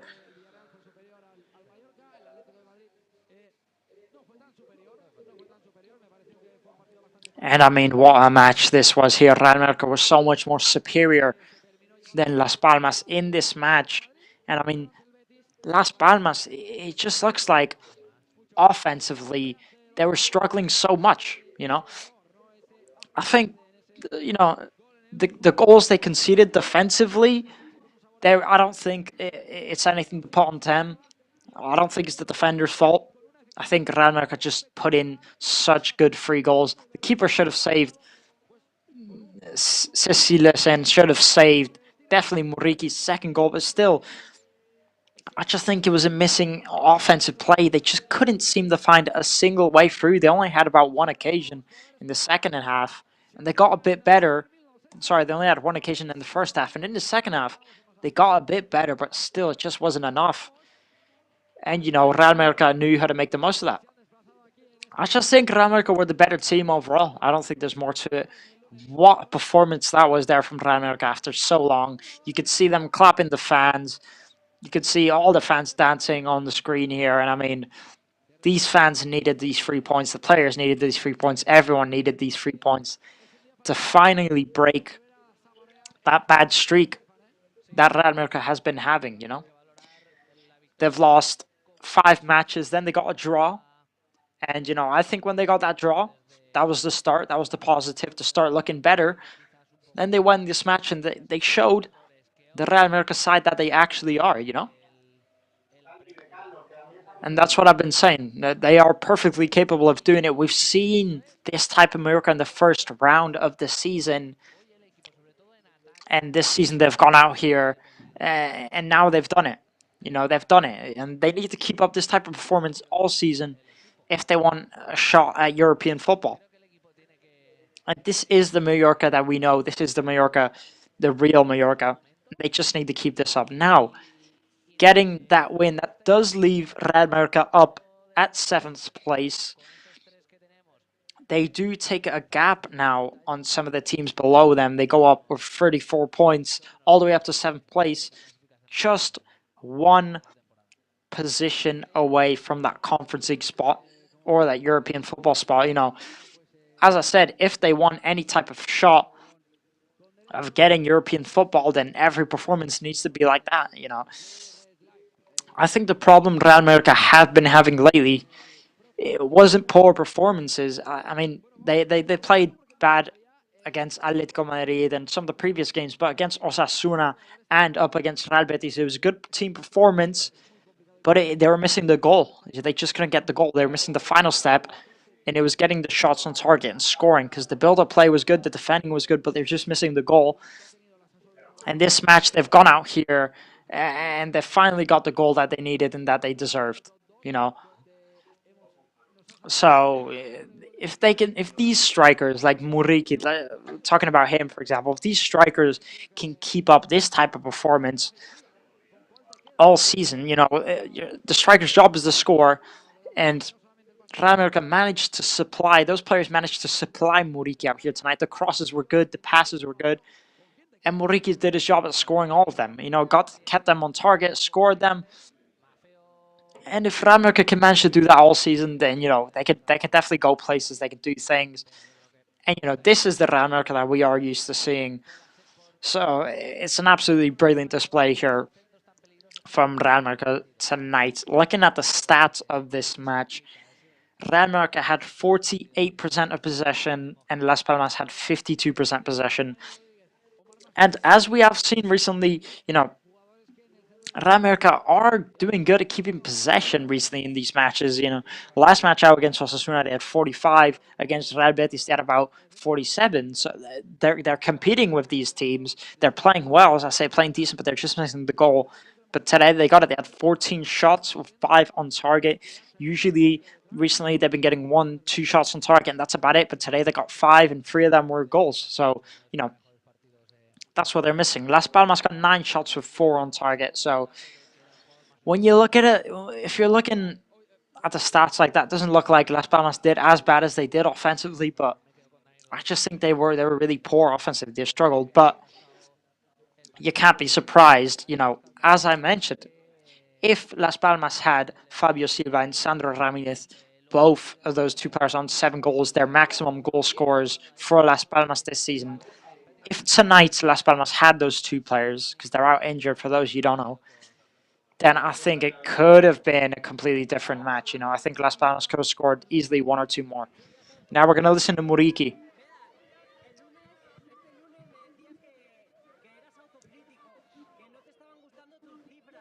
This Monday, you said that you weren't happy with yourself. You were criticizing yourself. 2 goals today. How are you feeling? Yeah, I'm feeling really happy. I think right now, this moment, there's no one happier than me. I got 2 goals. We won the match. I'm super happy. We just have to continue. It's a shame you hit the post. You could have gone a hat-trick. Yeah, well, bad luck. And the truth is, I had loads of feelings to get the hat-trick. And I've been training really good, but hey, that's football. And, maybe next time I'll get it. I just have to use this as motivation to get another one. What a way to break this bad streak recently, because this is a very good victory. Yeah, apart from the goals, we played very, very good. We were really comfortable on the ball. The second part, we suffered a little bit. But, we knew before starting this match, we have to win this. There's no choice. We didn't know how, but we just knew we had to win this match. Personally, I don't really care. I just wanted to win this match as early as possible so we can break this bad streak. And now we just have to continue working. We have to work until next week and play against Sevilla. Is this the best first half we've had in the season? Yeah. Yeah, for me, yeah. Thank you. Those were the words there from Velat Muriqi, the man, the Pirate, who scored 2 goals out here tonight. And, as you heard, hit a post. Unfortunately, he could have made his hat-trick, but he hit the post. But, as you know, that's not the important part. The important part is he got the 2 goals. As last week out, he did criticize himself. He told us in the interview, I need to do better. I'm the striker. I need to score the goals. And he went out here and he did that today. And that is why I love this man. He criticized himself. He said, I'm doing bad. And he went out and then out next week and he scored 2 goals. And that is just what you like to see, here from Velat Muriqi. What a player he is, what a player he has been tonight. And, you have to love this man. He's just been so great this match. And not also that, they also just mentioned there, is this the best first half of the whole season? He said, yeah, he definitely thinks so. And, 3 goals in the first half within the first 35 minutes, it definitely could be the best first half they've had all season. So, that's a massive positive to look at. And as Muriqi said, now they just need to be even more confident for next week out. They're playing against Sevilla, a tough team to beat at their own ground. a tough team to beat in general, so they just need to go out and be more confident than ever and try and get this win against Sevilla because, not going to be easy. But, they broke the bad streak with an amazing display, one of the best um, performance of the first half in a whole season. So they're coming from a massive confidence boost. They're coming from a massive game. So hopefully they'll be very confident to go out and win this match. And looking at the starting lineup from Real Mallorca tonight, I don't think I'd pick anyone as a certain MVP because I think they were just everyone on that pitch was so good, so important. I think it was just so impressive. Danny Rodriguez, one of my favorite on the pitch out here tonight. He was just making all the right decisions, all the right runs. His passes were all the right decisions. Interceptions, and he was in the right place at the right time all the time. I just think he was just so good out there tonight. Takuma Sano, he didn't get a goal or an assist, but he was making so many runs, breaking those defenders, making them worry. He's unlucky to not get a goal there. He just couldn't get the right ball at the right time, but he was making all those runs. Usually the pass was too short, too long, or he'd lose it. But anyways, he was just excellent making all those runs, breaking those defenders. Of course, Robert Navarro also on the other side of the wing. He was just absolutely excellent. Playing short passes, 1-2, 1-2, playing it wide, playing it short. And he was all over the place. I think everyone on that pitch was absolutely excellent tonight. I think everyone was great. I think it was a massive, massive team effort. The only player I really didn't see is Dominic Greif, and that's because he didn't get challenged very often. There wasn't many shots from Las Palmas on target. Many, many shots challenged him really at all. And, looking at that Las Palmas side, it's just a really poor effort, especially, but, I mean, it's hard to blame them because as I said, I think their bad side was the offense. Despite getting one goal, I still think the bad side was the offense. But they are missing their two highest goal scorers. They're playing a center attacking mid at striker who's usually used to feeding strikers. He's got 4 assists this season. Ollie McBurney. He's usually a player that feeds strikers, but he's the man playing up front here tonight. I just think they needed to come with a different approach this game. I don't think they made the right approach, the right decisions playing him up front. And, I just think they made the wrong choices in general. But as I said, it's hard to blame them when you're missing your 2 main goal scorers. But again, it was a poor performance, and I wouldn't be surprised if they'd be fighting for that relegation zone this season. They've just been so poor. That's now, I believe, 7 losses in a row for Las Palmas, which is really, really, really poor. And, first half of the season, Las Palmas were a difficult team to beat, and now they're all the way into that relegation zone. Las Palmas are now going to be sitting at 17th place with 23 points, and just below them are Valencia, also with 23 points, and then Alaves with 22 points. So they are just sitting right on the edge of that relegation zone, Las Palmas. And they need to watch out because I don't think they can't afford to lose any more games or they'll be stuck in that relegation zone. They're already tie with Valencia. So if they lose a game and Valencia win, then they'll be sitting right in that relegation zone. So they definitely need to watch out here. They can't afford to lose any more games. And on the other hand, Real Mallorca, if they can't keep up the wins, then they could be fighting for a European spot this season. And I really, really hope they do get the possibility of getting in a European spot this season. As I get last season, they ended the season off with 50 points and just about 3 or 4 points off of the European football competition spot. They were that close. They were so, so close, and I hope this season they can make it work. But again, as I said, if they want that to work, they have to win almost every game going forward now on. And it's not going to be an easy challenge. As I said, they're still just coming back from this bad streak. This is a massive win, but they don't need to get too ahead of themselves. They need to stay focused, right? And next week out, next Monday, they are playing against Sevilla at the Sevilla Stadium. They're not playing here at Stade Saint-Marche.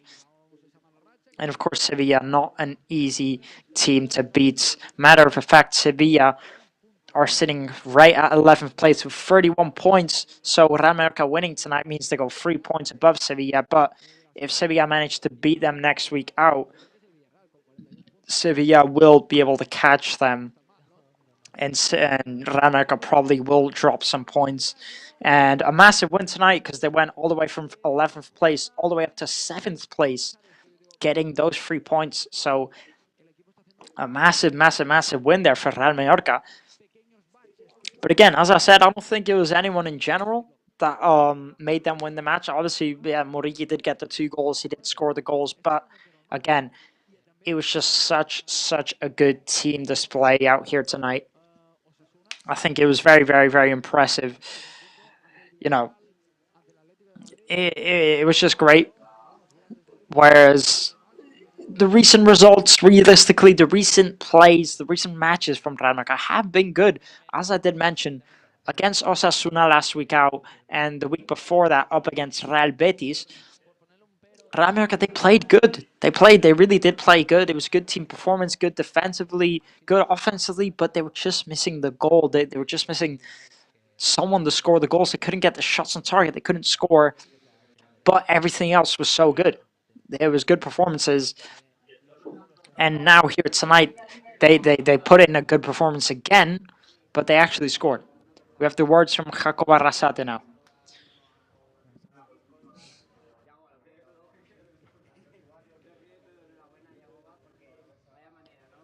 Congratulations, Jacoba. What a way to break the bad streak. Yeah, it's something we needed. With our people at home scoring 3 goals, and we're very happy. The first half was magic. Yeah, I think the first half, we got there 4 times, we scored 3 goals. The efficiency is key. And, Domi also made a very big save. And, in these matches, that's what we're missing. Because, we had occasions to score the 4th goal and close the game. But then they got 1 goal and we had to watch out. But yeah, it's a big victory from where we're coming from. And, we got 4 points this week, so we're happy.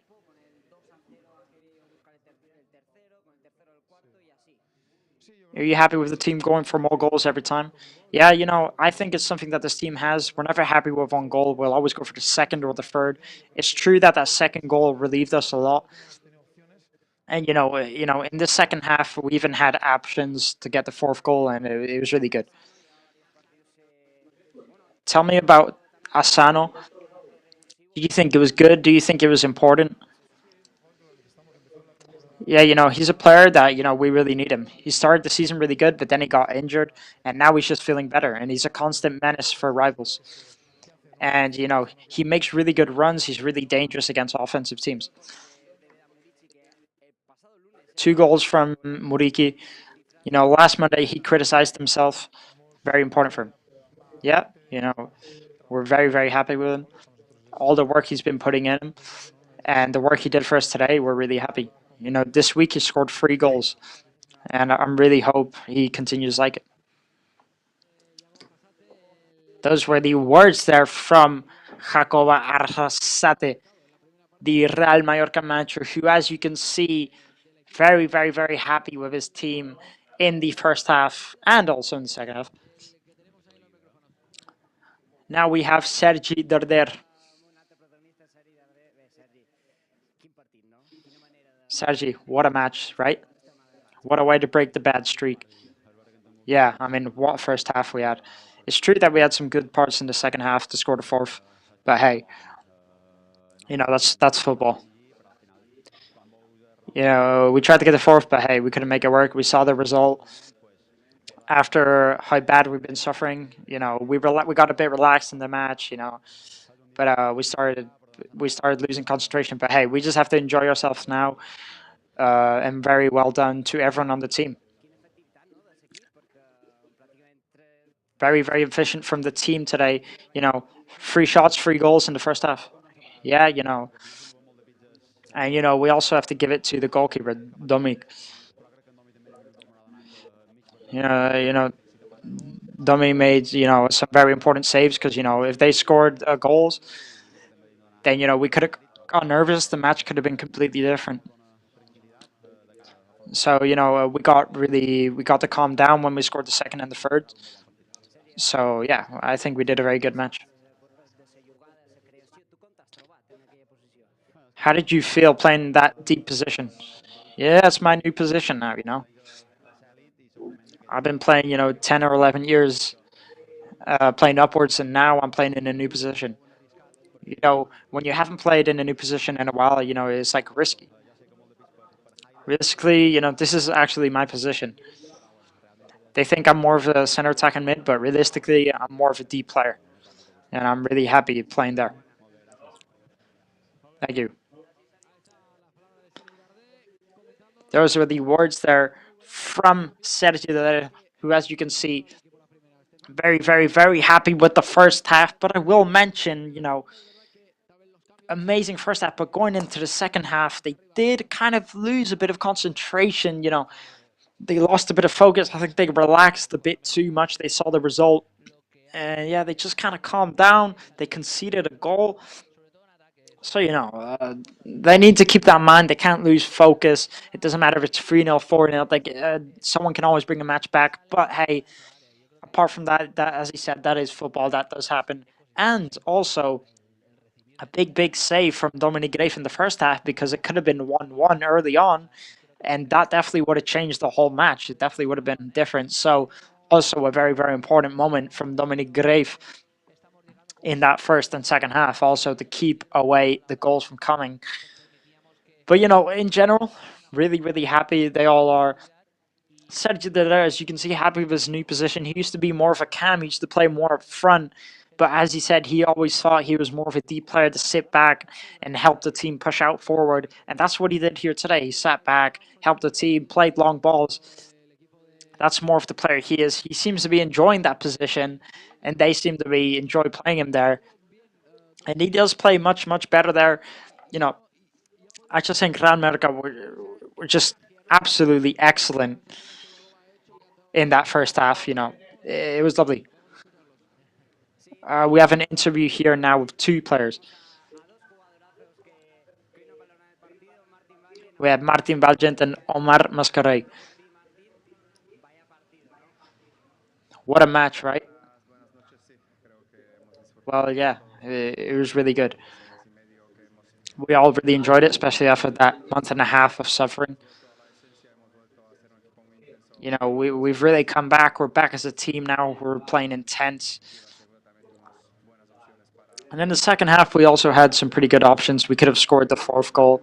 It's a shame, we couldn't keep a clean sheet. Defenders, we really wanted it. But hey, it's fine. We just have to get ready for next week against Sevilla.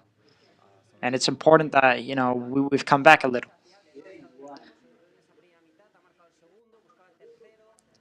What a first half, And then you even went for the third and then the fourth. The team was never happy with the result. Yeah, it's true, The first half was amazing. We created so many occasions. We played all together. We knew what to do in every moment. It was very important. And yeah, it's good. The hunger from the team. We were always going for more. Even in the second half, with a bit of luck, we could have killed the match. But hey, we have to stick with what we got this match. We broke the bad results. We broke the bad streak. We all just have to enjoy it. And yeah, we just have to continue like this. And it could be a very good season.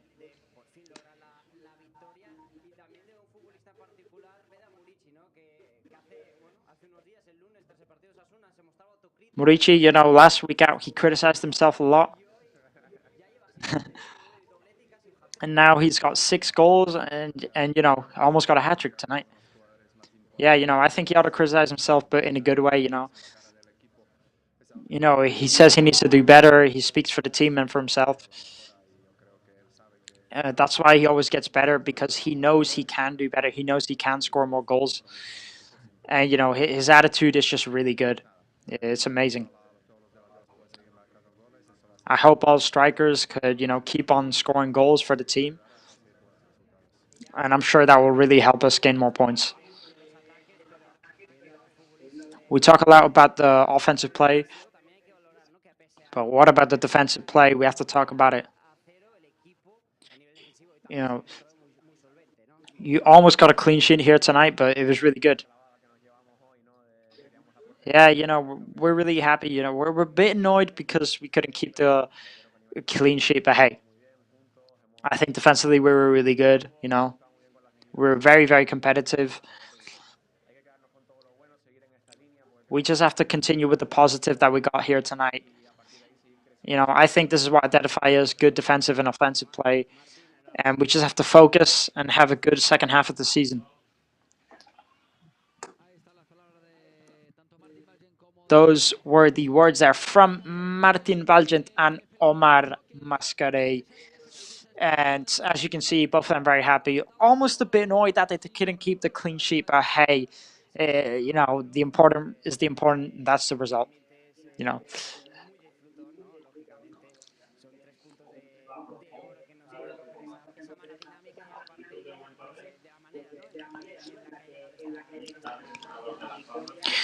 Team, my correspondent here is just saying how happy he is about the result, and that is the confidence boost that they did need. And he is sure that we are also very, very happy with this result. And yes, I can't tell you that we very, very are. And he's just saying that we need to focus up against next Monday. Focus, rest, and next Monday we go again. Damian will be signing off for tonight.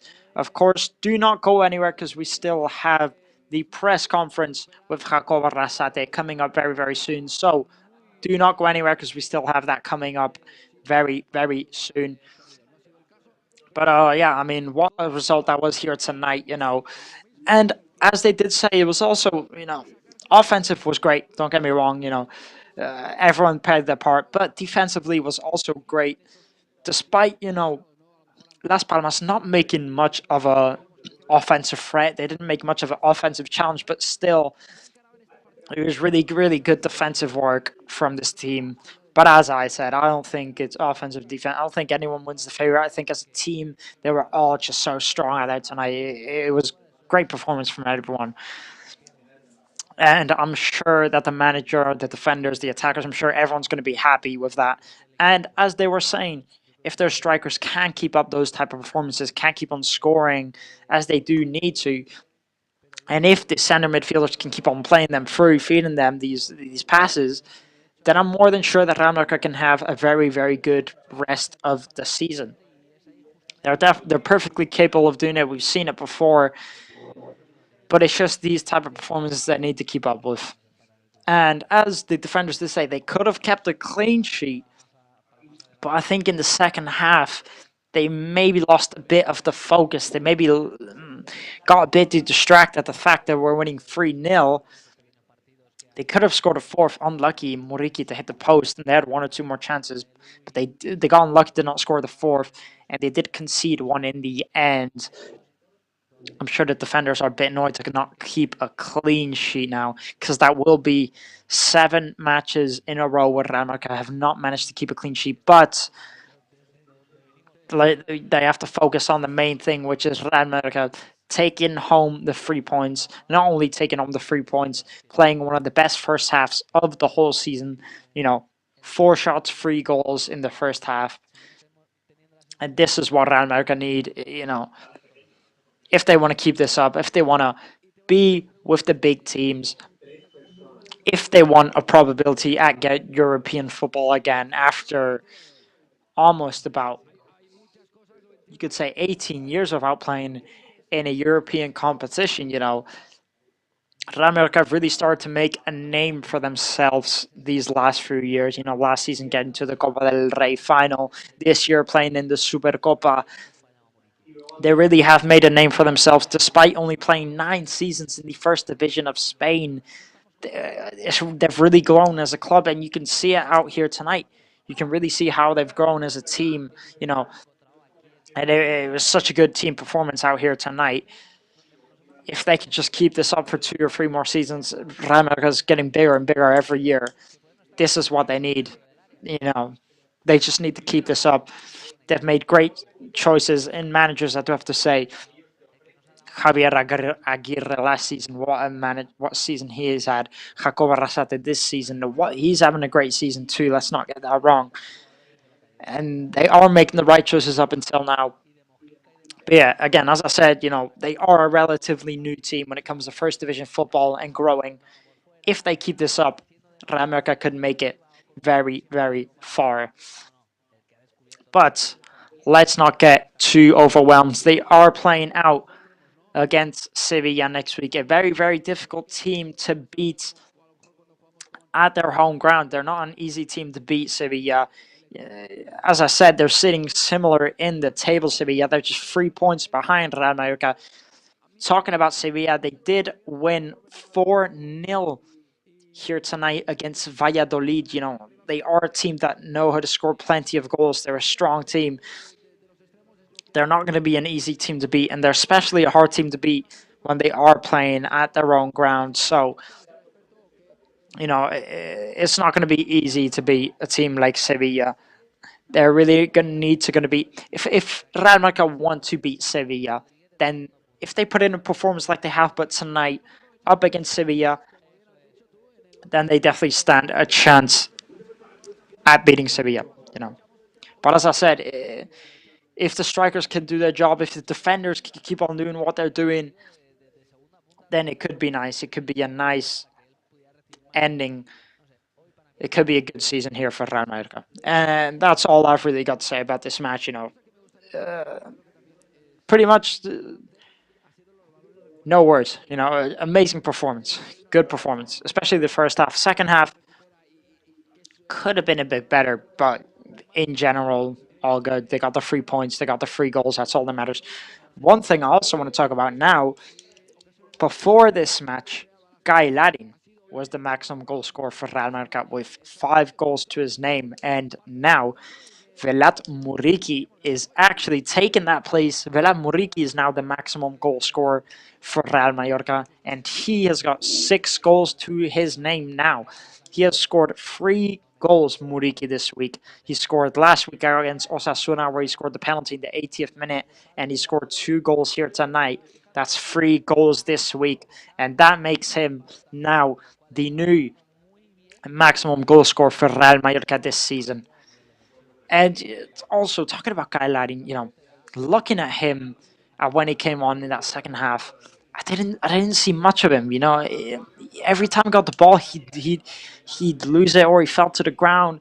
And he is a player that, when he plays good, he's capable of scoring loads of goals. He's good at dribbling, moving forward.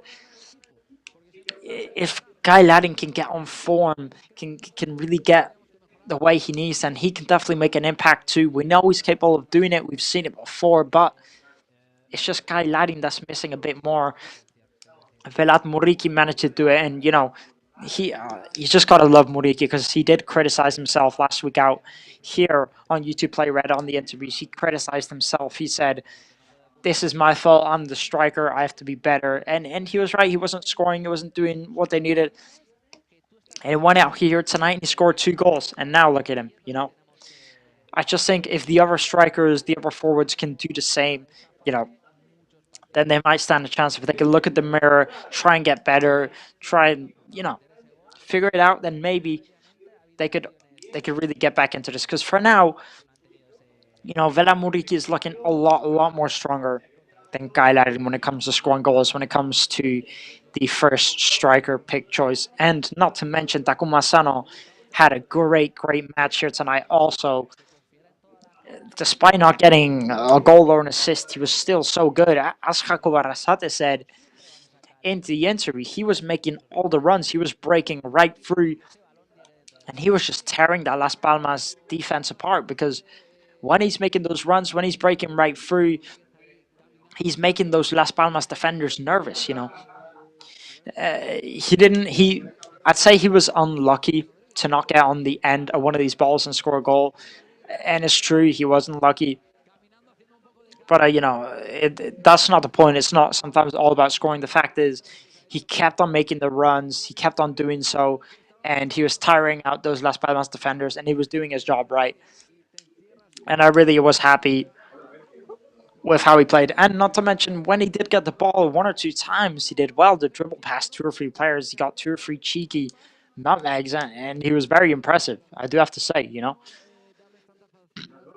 When he did get the ball and when he was stuck in a complicated situation, he's good at getting out of those tight spaces of the ball close to his feet. He's very good with his feet. Very, very good match. On the other hand, he's playing along Muriqui, who's the complete opposite, not very good with his feet, but amazing when it comes to aerials and when it comes to crosses, comes to all type of finishing. The poacher, you'd call him, he's the man. And also one thing to mention is that one thing Real Madrid have been struggling with is putting in getting accurate crosses in. The crosses would go too far, they'd go wide, getting the right passes. And today, they just knew how to feed Muriqui perfectly. They put in the crosses, they'd find him, put it right on him. And it doesn't matter how the cross is, if it's behind him, if it's in front of him. Milan Muriqui, he is a goal scorer, he's a poacher. He'll get it with his head, with his foot, and he will score it. And that's what he did here tonight. Now we do have Jacob Arrasate. We will be getting his press conference now. So here are the words from Jacob Arrasate, the Real Mallorca manager.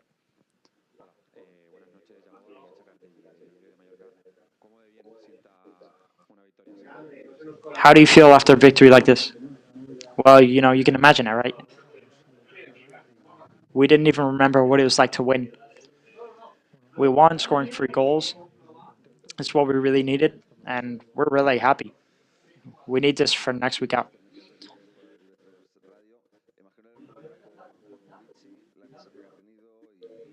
How important was Muriqui out here tonight?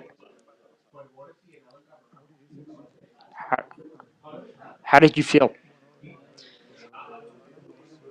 Well, when the team doesn't win, the manager is more stressed. I put in more hours when the team's not working. It's been 2 months, very, very complicated. And today's victory, me like the team, we're feeling a lot better. We feel relieved. I'm very happy for Woody in those 2 goals. Dominic also, saving 1 or 2 shots, very good. But, there was a moment where we were even having fun, and the fans too. And when you were 3-1, it is true that we took a bit of a scare. We almost got the 4th, but we just couldn't make it work. We couldn't make the changes work like we wanted. But yeah, in the end, we're really happy. We're taking a lot of weight off of our shoulders. We just have to continue. We have to get better. This gives us confidence to get better.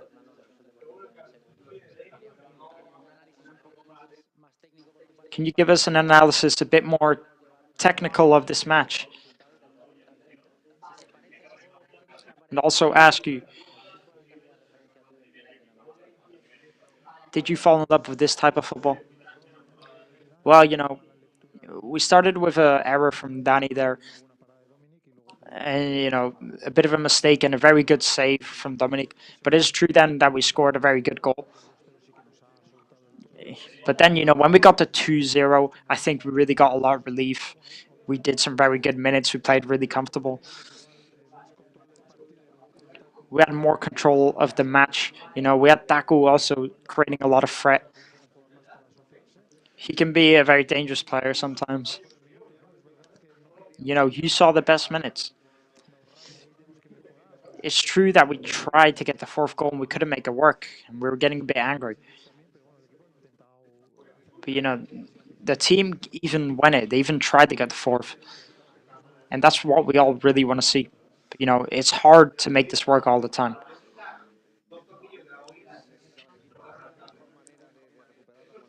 Do you think this is the best way to get back on your feet when all the players play good? Danny, Muriqui, Maffeo, Asano, Grave. Do you think this is the best way?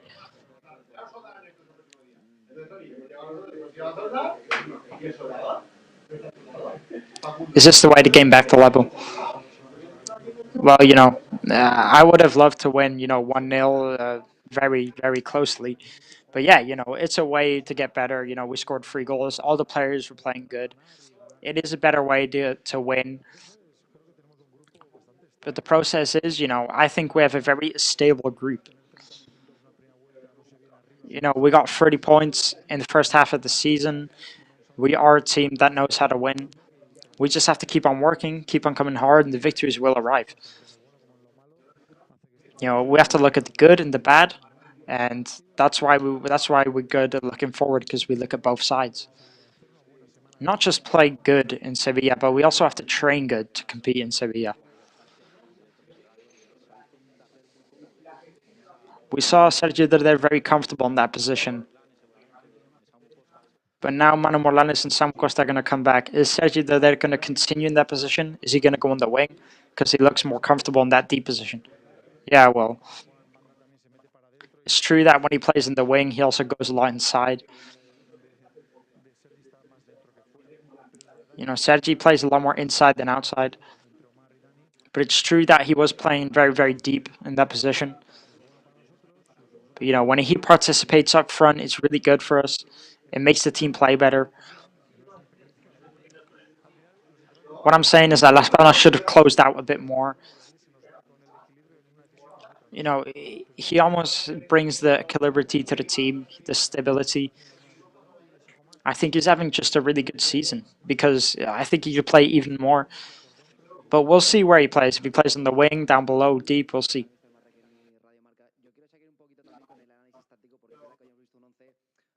What do you think about the tactical analysis of this match? Murici playing alongside with Takuma Sano. Daniel Rodriguez playing a bit more at the back. This is a tactic that you're going to keep on using for future matches. What did you think about the defensive changes that you made in the second half?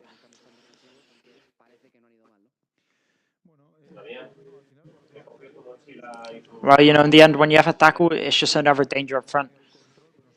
There's other days, where we've had the control, but we're missing the threat up front. And Takuma has that.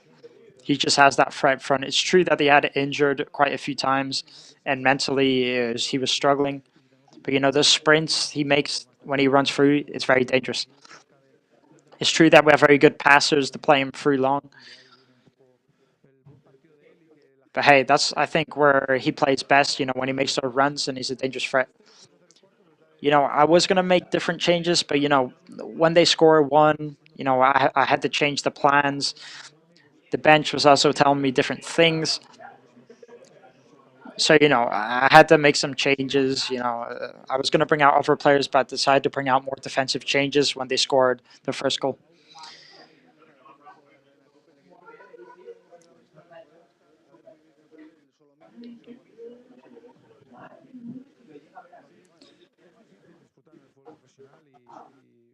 It's hard to actually enjoy professional football.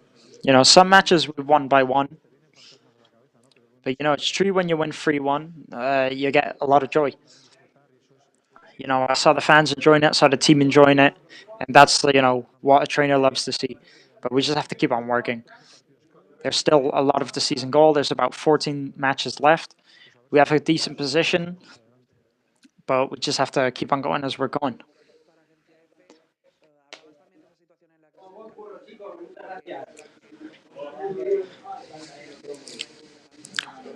It's true that the ultimate results made the team fall a bit down from European football. But now you've gone a bit more back up. You're at 11th and now you're all the way at 7th. Do you think it's possible to get that European football? It's true that we have lots of teams around us. We're very close into that table. Las Palmas is a team that's, a lot more down below us. But, we can't really change our objectives without focusing on the first one. We just have to keep on getting wins. And then we'll, when we celebrate officially not going down, we could be happy about that. But we just have to think about winning for now, not think about objectives. Do you think this is the best match since you've been here? I don't know. We've been on a bit of a bad streak, as you know. We've had a few bad games. But it's true that, being effective really helps you. When you're winning 2-0, the team starts to get a lot more comfortable, a lot more better. Yeah, I think it was a really good match. But I think we still did more in the first half of the season, so we have to continue getting points.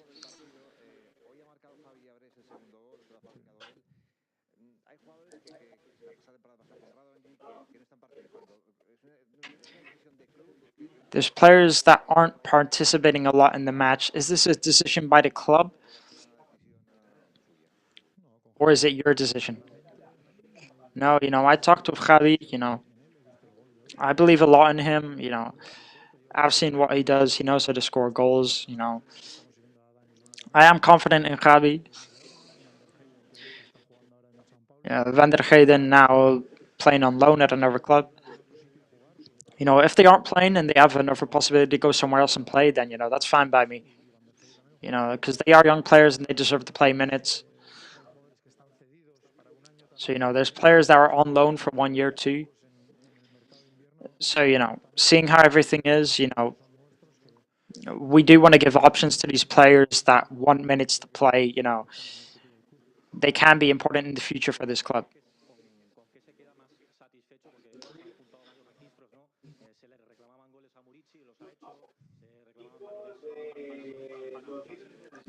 They were delivering very good passes into Muriqi. Are you very happy with this result? We had very, very good build-up play. The passes were very accurate. We even had options to score the fourth, It's a shame that we couldn't get the fourth goal. We are struggling to keep a bit of a clean sheet at the minute. The team with 1-0, we went for the second and then we went for the third, and that's what I care about. Those were the words there from Jacoba Arrasate, who, as you can see, is very, very happy. Now, that is going to be the end of this live stream here tonight. Thank you so much for joining in. Real Mallorca had a very, very big result here tonight, as you can see. Next week out, we are playing against Sevilla, and Real Mallorca have another big match to play next week out, and it's going to be massive. Big 3 points here tonight to take Real Mallorca all the way up to 7th place. But again, they just need to stay confident, stay cool, and next week out, they still can get the win. Now, this is the end of the live stream here. I've been your host for tonight. My name is Daniel Armstrong. Make sure to tune in next week for our next YouTube Play Red, as we will be live streaming up against Sevilla next Monday. But again, as I said, I've been your host for tonight, Daniel Armstrong. Make sure to follow us on Twitter, Real Mallorca English, and thank you so much for tuning in, and we will see you next week out. Thank you very much, and take care, everyone.